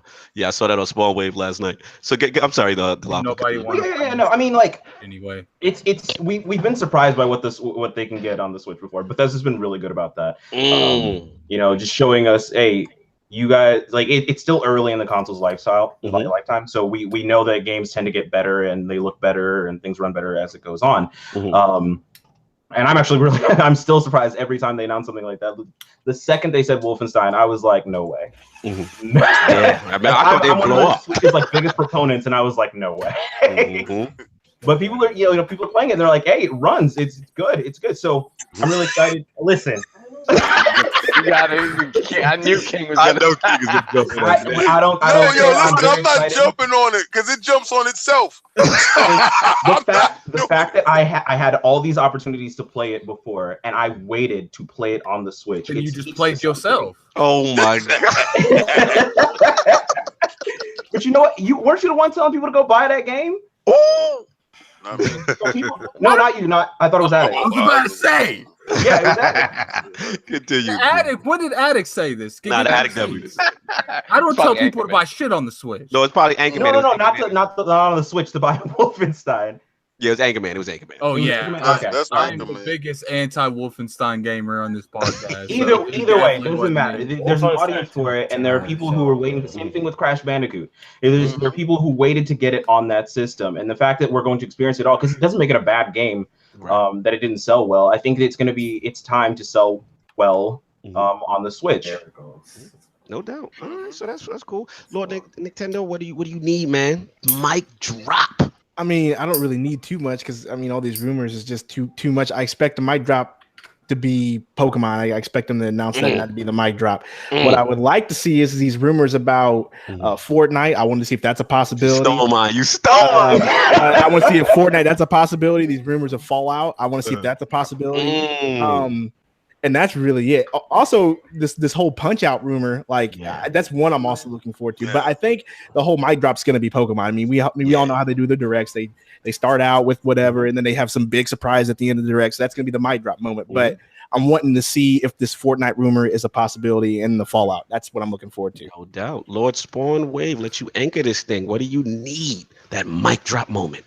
I think if they're gonna, I guess, do a mic drop moment like that, they need to pretty much rely on themselves again. Third party is so hit or miss with Nintendo. Even if you get it, it's not going to be like what you get on the Xbox and the PS4 in terms of visuals and everything. So if I had to something Nintendo would do, they would have to take 2018 and just cover it in first party titles. And we already know about a lot of them because they said E3 is going to be a presentation for all 2018 games pretty much, and then they would follow up with a direct later. So if I had to paint my calendar from July to December, I would say they'd probably bring over Mario Maker in July. Just because they're doing Wii U games. Yeah, everyone's gonna buy that. It was super popular on Twitch, and I'm definitely buying that. That looked fun. Yeah, you can either do Mario Maker 1, bring it over, or you can just do Mario Maker 2. I don't really know how you make a sequel to that game though, because you're just building Mario levels. Yoshi in August, Smash Bros. September, Fire Emblems October, Pokemon November, and then you finish up the year in December with actually what is one of their best-selling franchises. I don't think a lot of people realize this. Which one? You finish up the year with Animal Crossing. Whoa, I forgot about Animal Crossing. Okay. That's a death blow right there. King is having a stroke. King is having a stroke. Yo, this dude literally said, yo, I'm done. I'm really done right now. Yo, okay, you know what? Listen, I gotta call fraud on Cognito. I gotta call fraud on Cognito. I'm calling fraud on you. I gotta call fraud on you. No, I'm not gonna stand for this no more. I don't think enough. I gotta call fraud on you because I can see where Addict was going with it. Like, why y'all all? I can see that. I can see it now. When you that I'm excited for it. No, you're not excited, and I'm gonna cut this off right now. You're not excited. Yo, he just sat there and said Animal Crossing, and he said, "Ooh." Like, no. If nobody goes, "Ooh," Animal Crossing. Wait. How much is Animal Crossing? New Crossing sell though? Here's the difference between me, King, and Addict. Here's the difference between them. I want to hear what he gonna say. Time out, Lord Cognito. I'm gonna let you talk. I want to hear what you gonna say because I want to know when you played that first Animal Crossing. Me, you, and Addict. There are games that I know that I'm either lukewarm or not that concerned about, but I still understand and respect the impact of the title. The difference between you guys is when you guys don't like something, you don't care and act like the rest of the world don't like that. I understand what Animal Crossing is going to do. Hey, I got a perfectly good answer to that scenario that you said. I don't care. Exactly. Addict's world. Y'all in y'all bubble because y'all don't like it. Doesn't y'all assume millions of people do not like it. I'm gonna get it for my kids, man. I'm gonna get it for my kids. Yeah, that's the problem. That's the thing. You guys act like I'm buying all these other people's copy. I don't care if I'm not buying it. I'm buying it for my kids. They playing Animal Crossing right now, probably. Be honest with you. Anyway, I'm sorry, SpawnWave. But now the whole thing pretty much what everybody said everything good, man. I mean, actually, what's called Stole My Fortnite, man. That's the one that I particularly want. You know, I really want to see that on the Switch. I think that'd be cool. Obviously, the Metroid, that kind of thing. So everybody's kind of knocked it out the park with the predictions and everything. So I want to do this last segment, have a little fun with it. And what announcements do you hope are not made by Nintendo? Oh, yes. So let's start off with Lord King. Let's have some fun with it, man. No, I'm not gonna start off this. No. No. All right, let's start on Nintendo. What don't you want Nintendo to come out on stage or on the direct and do? Oh man, I don't want them to tell us more about this online app. I want them to bury that thing. That's the first thing. Like, don't come out and talk about this online app. You get, oh, look at this. You can check your Splatoon stats and your Smash stats and all that stuff. Yeah. Leave that to you can message people on this thing, man. You can message people on them. You can hit that button in the invite. You can do all this. No, don't show it. I don't want to see it. I don't want to hear about it. I don't want nothing with that, bro. You know what's I love you, but come on, man. This online app, don't talk about it. Don't show it to me. Nothing. Integrate that in the Switch. That's it. That's what I don't want them to do. I need some more laughter. Lord Dolapo, what do you don't want them to do? Come on, Dolapo. What's the worst thing they can do for you? I personally, I just want them to stop with the B team, like the B team characters, the franchises. Yoshi, come on. You don't want that Yoshi line. The disrespect to Yoshi. I just think it's too early to start throwing the B squad out there. You know what I mean? Like, when you're on a roll, you gotta keep LeBron out. You know.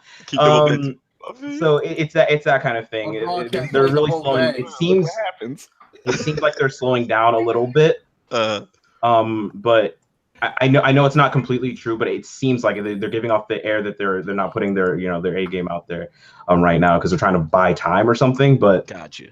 Yeah, and it starts to feel like, because like when things like Kirby come out where it doesn't have the universal appeal and that kind of thing, people start saying there's a Switch drought when we know there's not. But it starts to feel like that game trash. Holy, start out like trash. Jesus Christ. That game is garbage. Don't you drag my game to And I beat it. Trust me, I know that game. Kofi, man, you up, man. You got me laughing. What doesn't Nintendo need to do for you this E3? Tight. Basic. Just say I'm not saying the amiibos for me. Personally, they come out and say talk about amiibos. Me, I'm like y'all think I'm some super Nintendo fan, but I actually hate amiibos. I wish it would just go away personally. They come on stage talking about the amiibo this, amiibo that. Not fan. That would piss me off. And probably announce like something like Star Fox Zero or some crap like that. Like a port that would piss me off. You know what I mean? Like I don't know. That would pretty much like cheese me. Fair enough. Lord SpawnWave, I'm very curious about this. What would piss you off?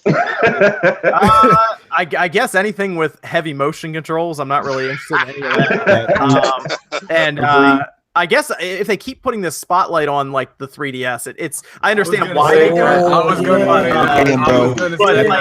to good point. When they showed like Luigi's Mansion on the 3DS, that pissed me off. Yeah, that pissed me off too, man. They can't get rid of it because it's the only system with the camera, the location, and the gyro. They have to put it exclusively on that platform. Super Mario Sunshine. Yeah, they should put it on both. Exactly. Explain, like, I know why they didn't put the X Mega, whatever it was called, the new Pokemon, the re-enhanced Pokemon of whatever the last Pokemon was. It was not that direct. What was it called, Nito?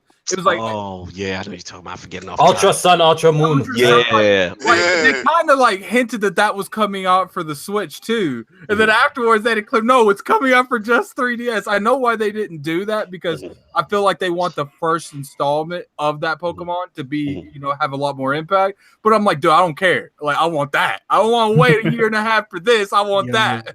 Speaking of which, how mad would you be if they announced that the Pokemon game was actually Ultra Sun and Moon on the Switch. Like, how mad? That would be mad disappointing. Mad disappointing. That'd be mad. They can't do that. It's not gonna happen. How would you laugh if it was Pokemon Stadium?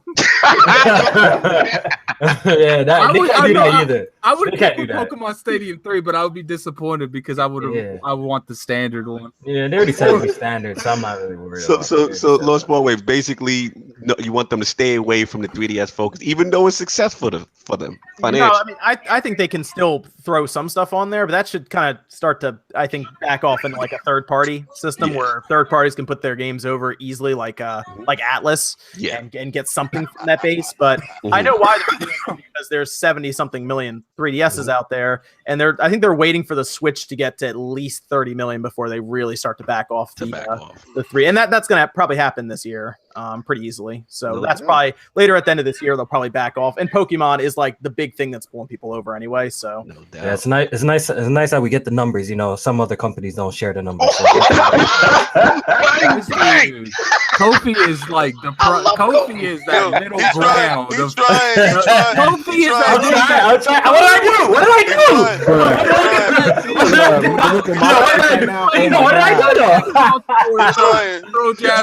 I do? He's trying to nip at my heels, but your internet is garbage. What do I do though? I didn't say anything. I'm gonna be sideways. To throw a grenade in there. I will say Microsoft makes my job a little harder. I will say that. He's trying to throw rocks and hide his hands. I mean, they almost got in a bit of trouble there with EA throwing the weird numbers around there for a while. Yeah, that was a big deal. Good thing we don't play numbers. Lord Sob, I'm curious. What would disgust you, Lord Sob? Disgust me. I would say Mario Party. You gotta put someone kick this dude. I'm done with him today. Come on, man. I'm crapping all over your childhood. Yeah. It's not my fault. When I was a child, you was already a grown ass man. So Exactly. So now I get to relive that. That's fine. Exactly. Now I get to relive that. And you gotta eat it. So no Mario Party song that you just don't want to see that on stage. No, only for Addict though. I'll let Addict have it. There you go. He can stay now. I'll let Addict have it. Oh my God, Addict, you're up next. But I'm very curious. I honestly don't want them to be announcing third parties that came out a year or two ago. Like use that for your directs. Don't use that for your E3 direct. Fair enough. Lord King. Everything. You know so many things y'all don't do. This should be easy for you. Y'all know, and I see what y'all do. Y'all try to hide under the beds, like, I hope you don't talk about this. I hope you don't. That damn Labo. Yes. I don't want no Labo. Or that Labo truck. That'd be pretty bad too. I'm pretty sure that they're stepping away. I don't want the new Labo to come out. Labo Infinity. All right, this is the Labo Infinity. It's gonna be on retail shelves later. I don't want you put it inside the Wii U. Hey, King. You know what they're gonna do next, don't you, King? They're gonna have that like Labo you put in the ground and it turns into a garden.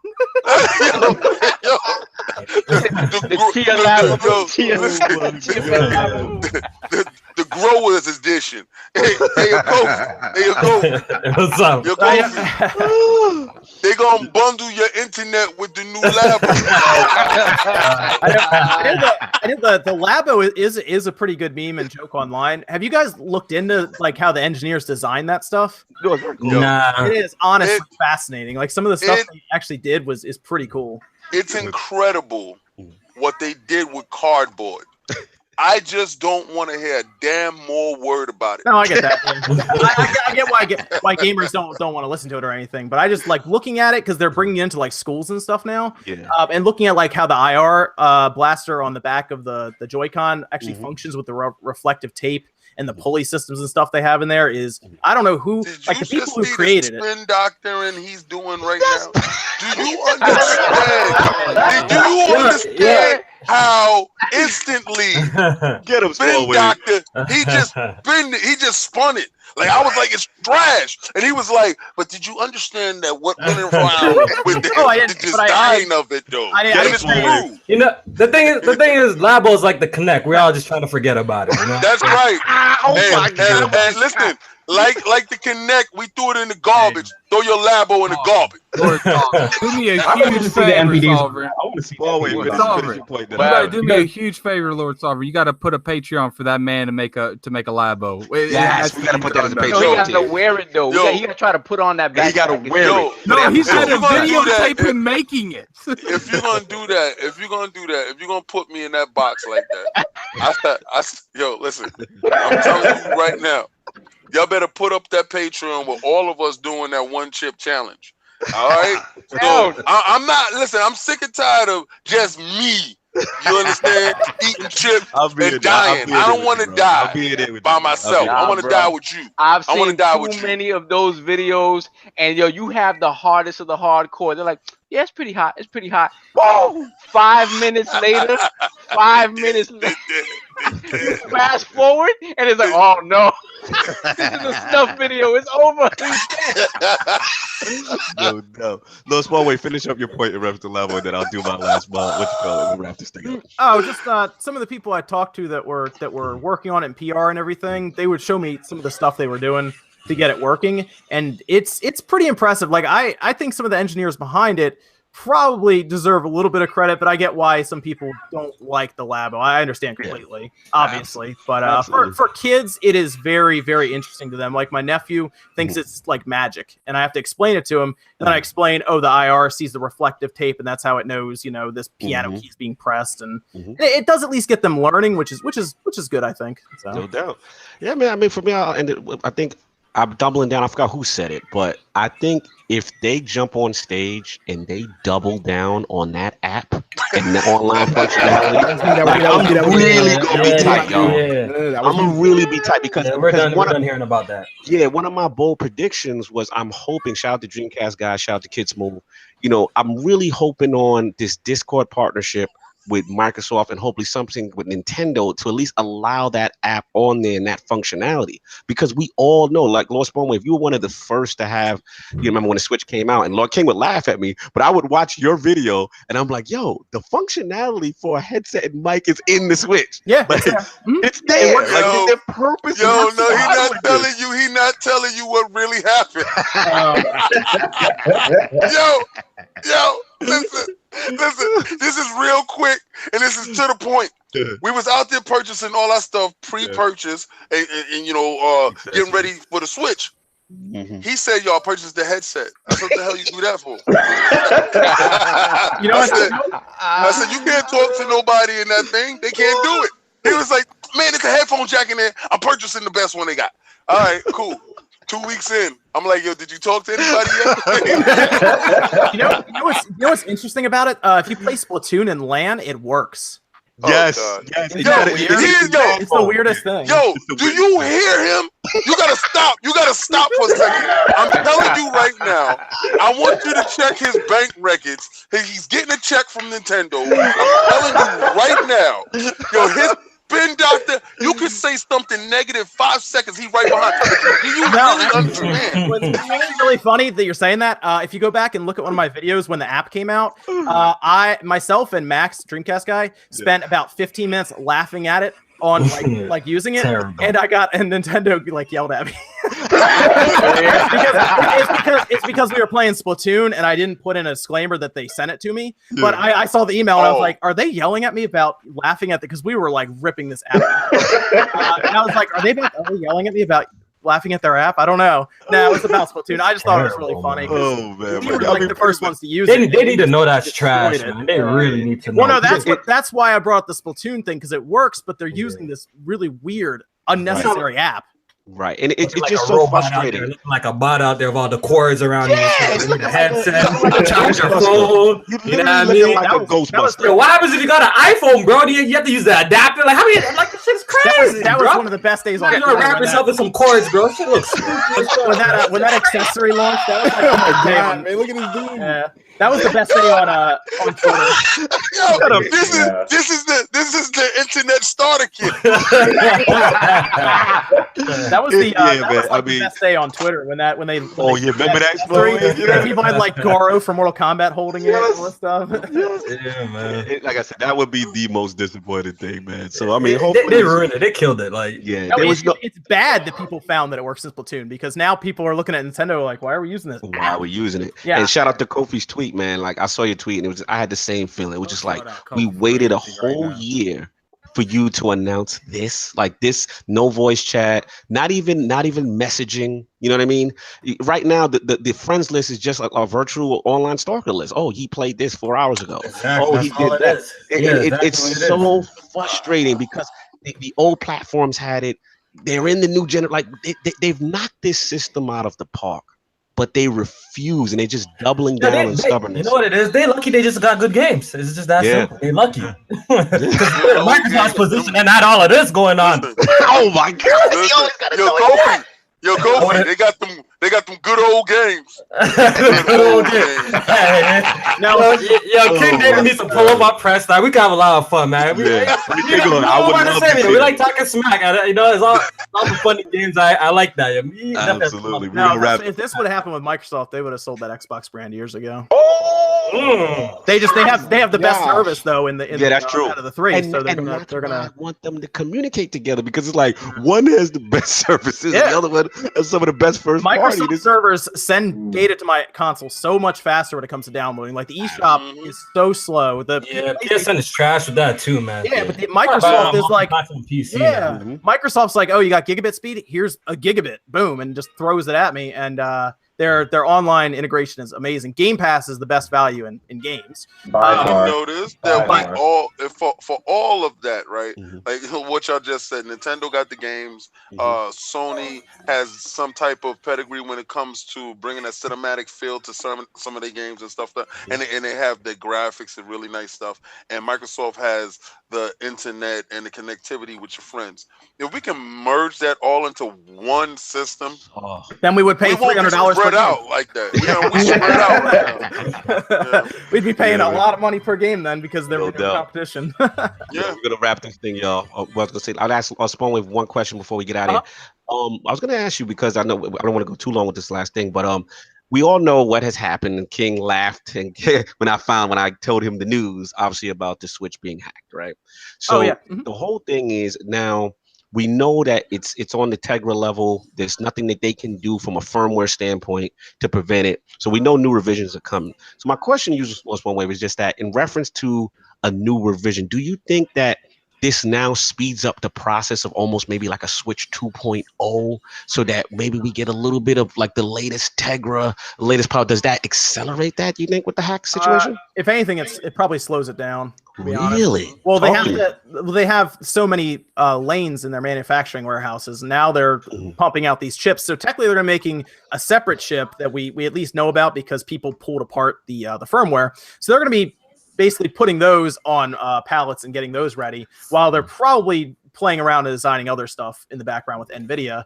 NVIDIA makes a lot of money from the Switch, so they're going to be putting something new in it again and again and again. Apparently, it's a 20-year partnership, according to I read that too as well. So they'll continue to do that. They love their Tegra stuff now because it also powers their self-driving car system and everything. And that makes a lot of money because Tesla loves them. So absolutely, they're gonna 2020. That's my prediction. We'll see 2020.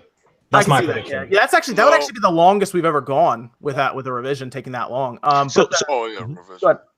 Yeah, no, I was just curious because again, this is me jumping back into the Nintendo ecosystem since God knows how long. So I guess I was curious as far as like the revision cycles. Do they tend to like when the 3DS? You guys that had 3DSs, like was it an every 2-year thing? Was it like how long did you wait between revisions? I think for example, like the Game Boy Advance, the SP, I think that might have been a year. I think it was a year. Yeah, they do it pretty fast, but with the Switch, I don't think they're gonna do it. I think they're gonna ride this out. 2020, we're gonna get a revision. So even with the hack, you think they're just going to internally replace the chip, but we'll keep the same form factor. We'll keep everything. You won't notice it. Like people don't notice it, but like all these systems change multiple times. The PS4 has changed. I want to say 7 times now. Yeah, you're the lord of hardware soldering, so you would know. A lot. The PS3 changed. Some met like 12 times or something. Yeah, they do this. Shit, the Xbox One controller changed like 100 times. Like, goddamn. No headphone jack. Then I got a headphone jack. You know what I mean? Like, all these companies do this. As parts get cheaper, they keep putting them together and making the system, as cheap as they can as parts are available. And that's just, they all do it, obviously. But you're gonna see, you'll see it silently. Like the model number on the back will probably be 1 digit will be different or something. It'll be different, right? So it'll be like a subtle change. Yeah, cool. So the realm was complete. Addict is happy. The E3 Nicktendo Prediction Series is over. I want to thank the panel, man. Tremendous fans of all of you individually. I mean, I've been following you guys for a long time, and obviously my journey with the Switch, and I figured I had to get you guys on. You guys entertain me. You guys are very knowledgeable, great channel. So let's do these outros. Start with Lord SpawnWave. An absolute pleasure for coming through, man. I'm a huge fan of your work. Huge fan. This man's like the CNN of gaming right now. I get my news wave, and I'm good. So where can the fine people find you? What else you got cooking up? You can find me on SpawnWave. I was actually working on a video right before this. I'll be continuing it. I'm actually going to build a nice little Raspberry Pi nice classic system. You can put all your games on it. And I found I could have I swore to God you're about to say I'm about to build a Labo. Like real talk. I thought that's where I was going too. I was like, now we ordered those ones from China as like a joke. Me and Sean did for RGT, and we put those together just for fun. Just because it made a good topic for a video. You already have Labo. You get knockoff cardboard to build these things. It was funny. It was fun. But no, I wanted to build something that'd be a little more interesting for people who cannot get the classic systems easily. Like, remember the NES Classic was impossible. Why don't you build one that plays everything? So we'll do that. And I found a really cool little Super Nintendo case that works for it and everything. So doing that.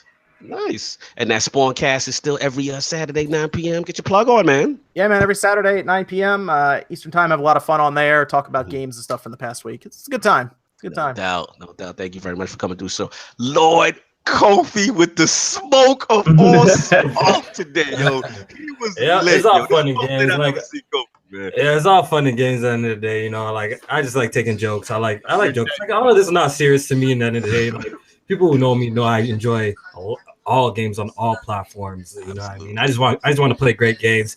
And it was a pleasure talking with y'all today. Shout out to the whole panel. Shout out to the guests. Hopefully, me and King David can go one-on-one Press Start podcast. I would love some crap again. Yes, sir. You can't do that because him and his little posse are just gonna jump you. He doesn't know. Like, my squad went crazy. Like, they not playing. Because I'm very opinionated. Like, I was a big Xbox fan at a point. If you guys don't know, I was still a big Xbox fan. Yeah, I still love the game. That's a fact. Anyone can pull up in gears if y'all want to try me. We saw the skills. We saw the skills. So yeah. What else you got going on, man? But anyways, y'all can check out my channel, Press Start Kofi, or just Kofi now. Also check out my podcast, Press Start Podcast. And yeah, it's been a pleasure being on. And hopefully I'll be on again one day. Oh, absolutely. The invite is always there for you. And plug that Press Start Podcast. That's every what day at what time? Press Start Podcast is every Thursday at 8:30 p.m. Eastern time. And please check out his his interview with developer Bandai Dimitri from Cold Bean. It was fantastic. Shout out to J Main. I gotta get J Main on the show and Erica as well, and Alex and stuff. Yeah, definitely gotta get. I love the panel. Great bunch of people. They're doing good content out there, man. Respect it. I don't think our family friendly can handle Alex. We gotta have Alex. I would like to see Alex and Kid go at it. Actually, that'd be actually pretty. That'd be kind of funny because Alex gets into it.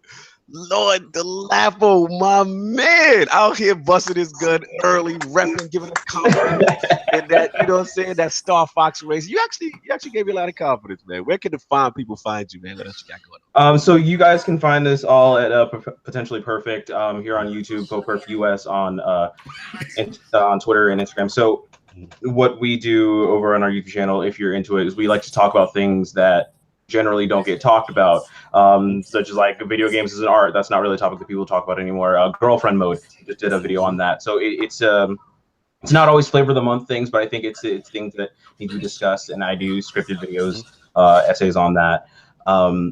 Just to go ahead, I know Spawn already like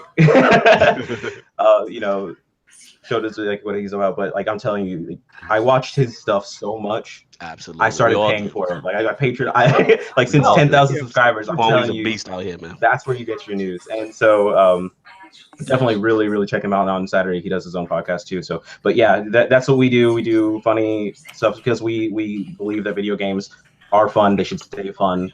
And that's what they are. Are we gonna get some more tracks, man? I like you with that guitar, man. Hey, listen. The boy's nice. It's like Prince. It's young Prince right here. No doubt. Lord Nicktendo, the young gunner. What's going on, man? Yo, thank you for coming through, man. Yes, sir. As well. Love the video you did with Salt in reference to when the Nintendo Online announcement was going on. Where can the people find you, and also what do you have cooking up? All right, so you can find me YouTube, Nicktendo Direct, Twitter, Nicktendo Direct, and the I in Direct is 1 because that was already taken. So I had to go with that. Stealing them names, man. I know those. Yeah, I know those. But for real, man, thanks for having me, man. I really do appreciate it. It's been a long time. I've been wanting to come on here. You're in the realm of the Lords. I've been waiting, so it was nice meeting SpawnWave. It was awesome. Like I said, I do follow you, and I'm like everybody's. I know, here. But he's for real. But he knows his stuff, and he's a nice dude, man, for real. Yeah, so is it sad that like where I don't like mess with Nintendo at all? Cognity's like, I really want to get SpawnWave. I was like, who's SpawnWave? Oh my god! Making it happen. Actually, one of my more popular videos is actually a PlayStation 4 video. Oh wow! There you Yeah, go. so a lot of PlayStation people talk to me now. Greatness awaits. Let's just end this. Actually, the Xbox people have been messing with me because I opened up that Duke controller. Yes, I saw your teardown of it. That was nice. That was Yeah, really I did cool. see that. So you were saying, Lord Nicktendo, that's it. That's what you got. Now, like right now, like you said, you talked about my Nindy Spotlight. That's coming tomorrow. Okay. And then after this, I will be streaming Old School Sunday as I do every Sunday. Nice. Old school games. So that's what I got cooking up. So once again, thanks for having me. SpawnWave, nice meeting you. Everybody else, Kofi. It was dope. It was a good time. Absolutely. And the Lords in the realm as usual. Lord Addict would smoke all day. Hating this segment. You couldn't wait for this prediction series to be over. Yo, what you got going on, Lord Addict, man? Anything cooking? Not really. Besides getting motion sickness on State of Decay, playing. I'm probably gonna play. I'm gonna try and play that punch game that's on the Switch. Yeah. I'm gonna try. Keyword try. I do have some games that I'm playing on the PlayStation as well. We getting any more Addict impressions, any Addict reviews coming up on the channel, on the Gaming Addict channel? No, I've been feeling a little bit under the weather. Good, but I like that the Switch brings that energy out of you, though. I like that. Yeah, I mean, just you guys think this is funny? Just wait till next week. I already know. Lord Saul, man, it felt good to have backup, man. Oh, tell me about it, man. All that Backup? Hell, you mean you needed backup? The whole panel was on your side. Backup, man. I had backup. Addict had my back. Solar Flare had me, man. So I felt good, man. I saw some like-minded individuals on the panel. Oh, God. I'm just happy that I could like destroy Addict's childhood and take his Mario Party away. take his Mario Party away and play his Pokemon. So yeah, the nerve of you, Solve, playing that Pokemon, but you didn't play from day one. They're going hard today, boy. Where can the 5 people find you know, LordSovILP on playing Pokemon, that's for sure. Yeah, not until later this year. Then I'm going at hard. I'm gonna platinum it. You gonna platinum? I'm dead. That's funny. No doubt. And thank you for the Patreon announcement, man. You worked tremendously hard on that. Salute, Lord Solve, man. Put those tears together. tremendous mission statement. Really please take a look at the Patreon, guys. We really appreciate any sort of help. But thank you for just being here every single week. Yeah, man, we're just trying to go bigger and better. Absolutely. Lord King with the smoke. I'm a chimney. I'm a Nintendo fanatics, yo, right? Kofi, I'm a chimney. now listen. I love everybody on the panel. The panel was fantastic today. And I really didn't know what I was getting myself into until actually I saw all y'all lined up there. It was kind of crazy. I only saw one ally in the room, so I felt that. I told you the moment it starts, like there's too much red in this party. Yo, it was crazy. We was the only blues out here. It was crazy. I got to start off because individually, everyone brought a fantastic energy. And I'm heavy on energy. Kofi, I love your energy. I swear I will get on your podcast. I will get out there with you and we can chop it up over there. I told you I liked your energy before, so it was no problem. I told you, hit me in the DM. I will go out there. We'll figure it out because our time difference is weird, but we'll figure it out. SpawnWave, I've been messing with you on a low, checking out your videos. And when you said the raspberry, I was like, yo, you don't know. I'll be looking at your joints like I said. I didn't know that you were so quick on the draw with your rebuttals. As far as you already heard whatever they say bad, you already got your answers. That's all real time, man. That's all in real time. For real, like your 60 frames per second is there. It's not on the Switch, but it's on you. He said it's not on the Switch, it's on him. Oh my god. That was a good one. I like that one. That was a good one. Yeah, potentially really be talking on the low. We DM or we talk, and we actually have to. We recorded a show that didn't record. Shout out to that intro kid, man. Yo, he got me so hyped for the show, man. Oh man.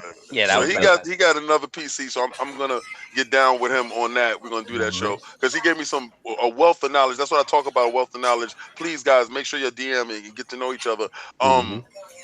Nicktendo, this is the first time I'm meeting you, and I love your energy, bro. You jumped in the room, and it wasn't like you came in all quiet and meek. Now you came in there like, yeah, it is what it is, and that's how it's going down. Like came out the conversation hype. Now that we got Sovereign finished on the Patreon, hopefully he can help me finish the website. So we can get those links out to you guys for the pre-orders for the t-shirts. We really would like the pre-orders to go, so I know exactly how many I'm shipping out. We're trying to do a bundle type of thing. So if you buy 4 shirts, you get 1 shirt for free. Or if you buy the whole package, you get the pink female shirt for your wife for free, so she can swag out with you too on the podcast. When she upstairs, or she probably join in the podcast rocking her shirt. That'd be a good thing. Close to the E3, we're gonna start doing little things called the Road to E3. Also got combat talk coming. It'll be a separate thing that I can go in depth. That's a nice I can go in depth on boxes and fighting and how to act like a fighter and be a fighter and how to have integrity. So I just had a great podcast. This was great, guys. This was really great, man. Yeah, the realness was spreading around, man. Again, shout out to all the panel, all the guests, man. It was fantastic. Great to talk gaming, have some fun, have some smoke. You know what I'm saying? It's always fun. You know what I'm saying? Did I make sure you guys hit the like, subscribe? Again, shout out Sal for putting that Patreon up. But again, we're just trying to make this podcast bigger and better, slowly growing. And again, this is just an extension of the Saturdays that the Lords used to have together, just gaming. So yeah, man, everybody enjoy your Sunday and have some fun. And next week we will have Sony will be up to bat. We'll have some special surprise games for you guys. So make sure you guys stay tuned. Okay. All right, everybody enjoy your Sunday. Peace. Yep.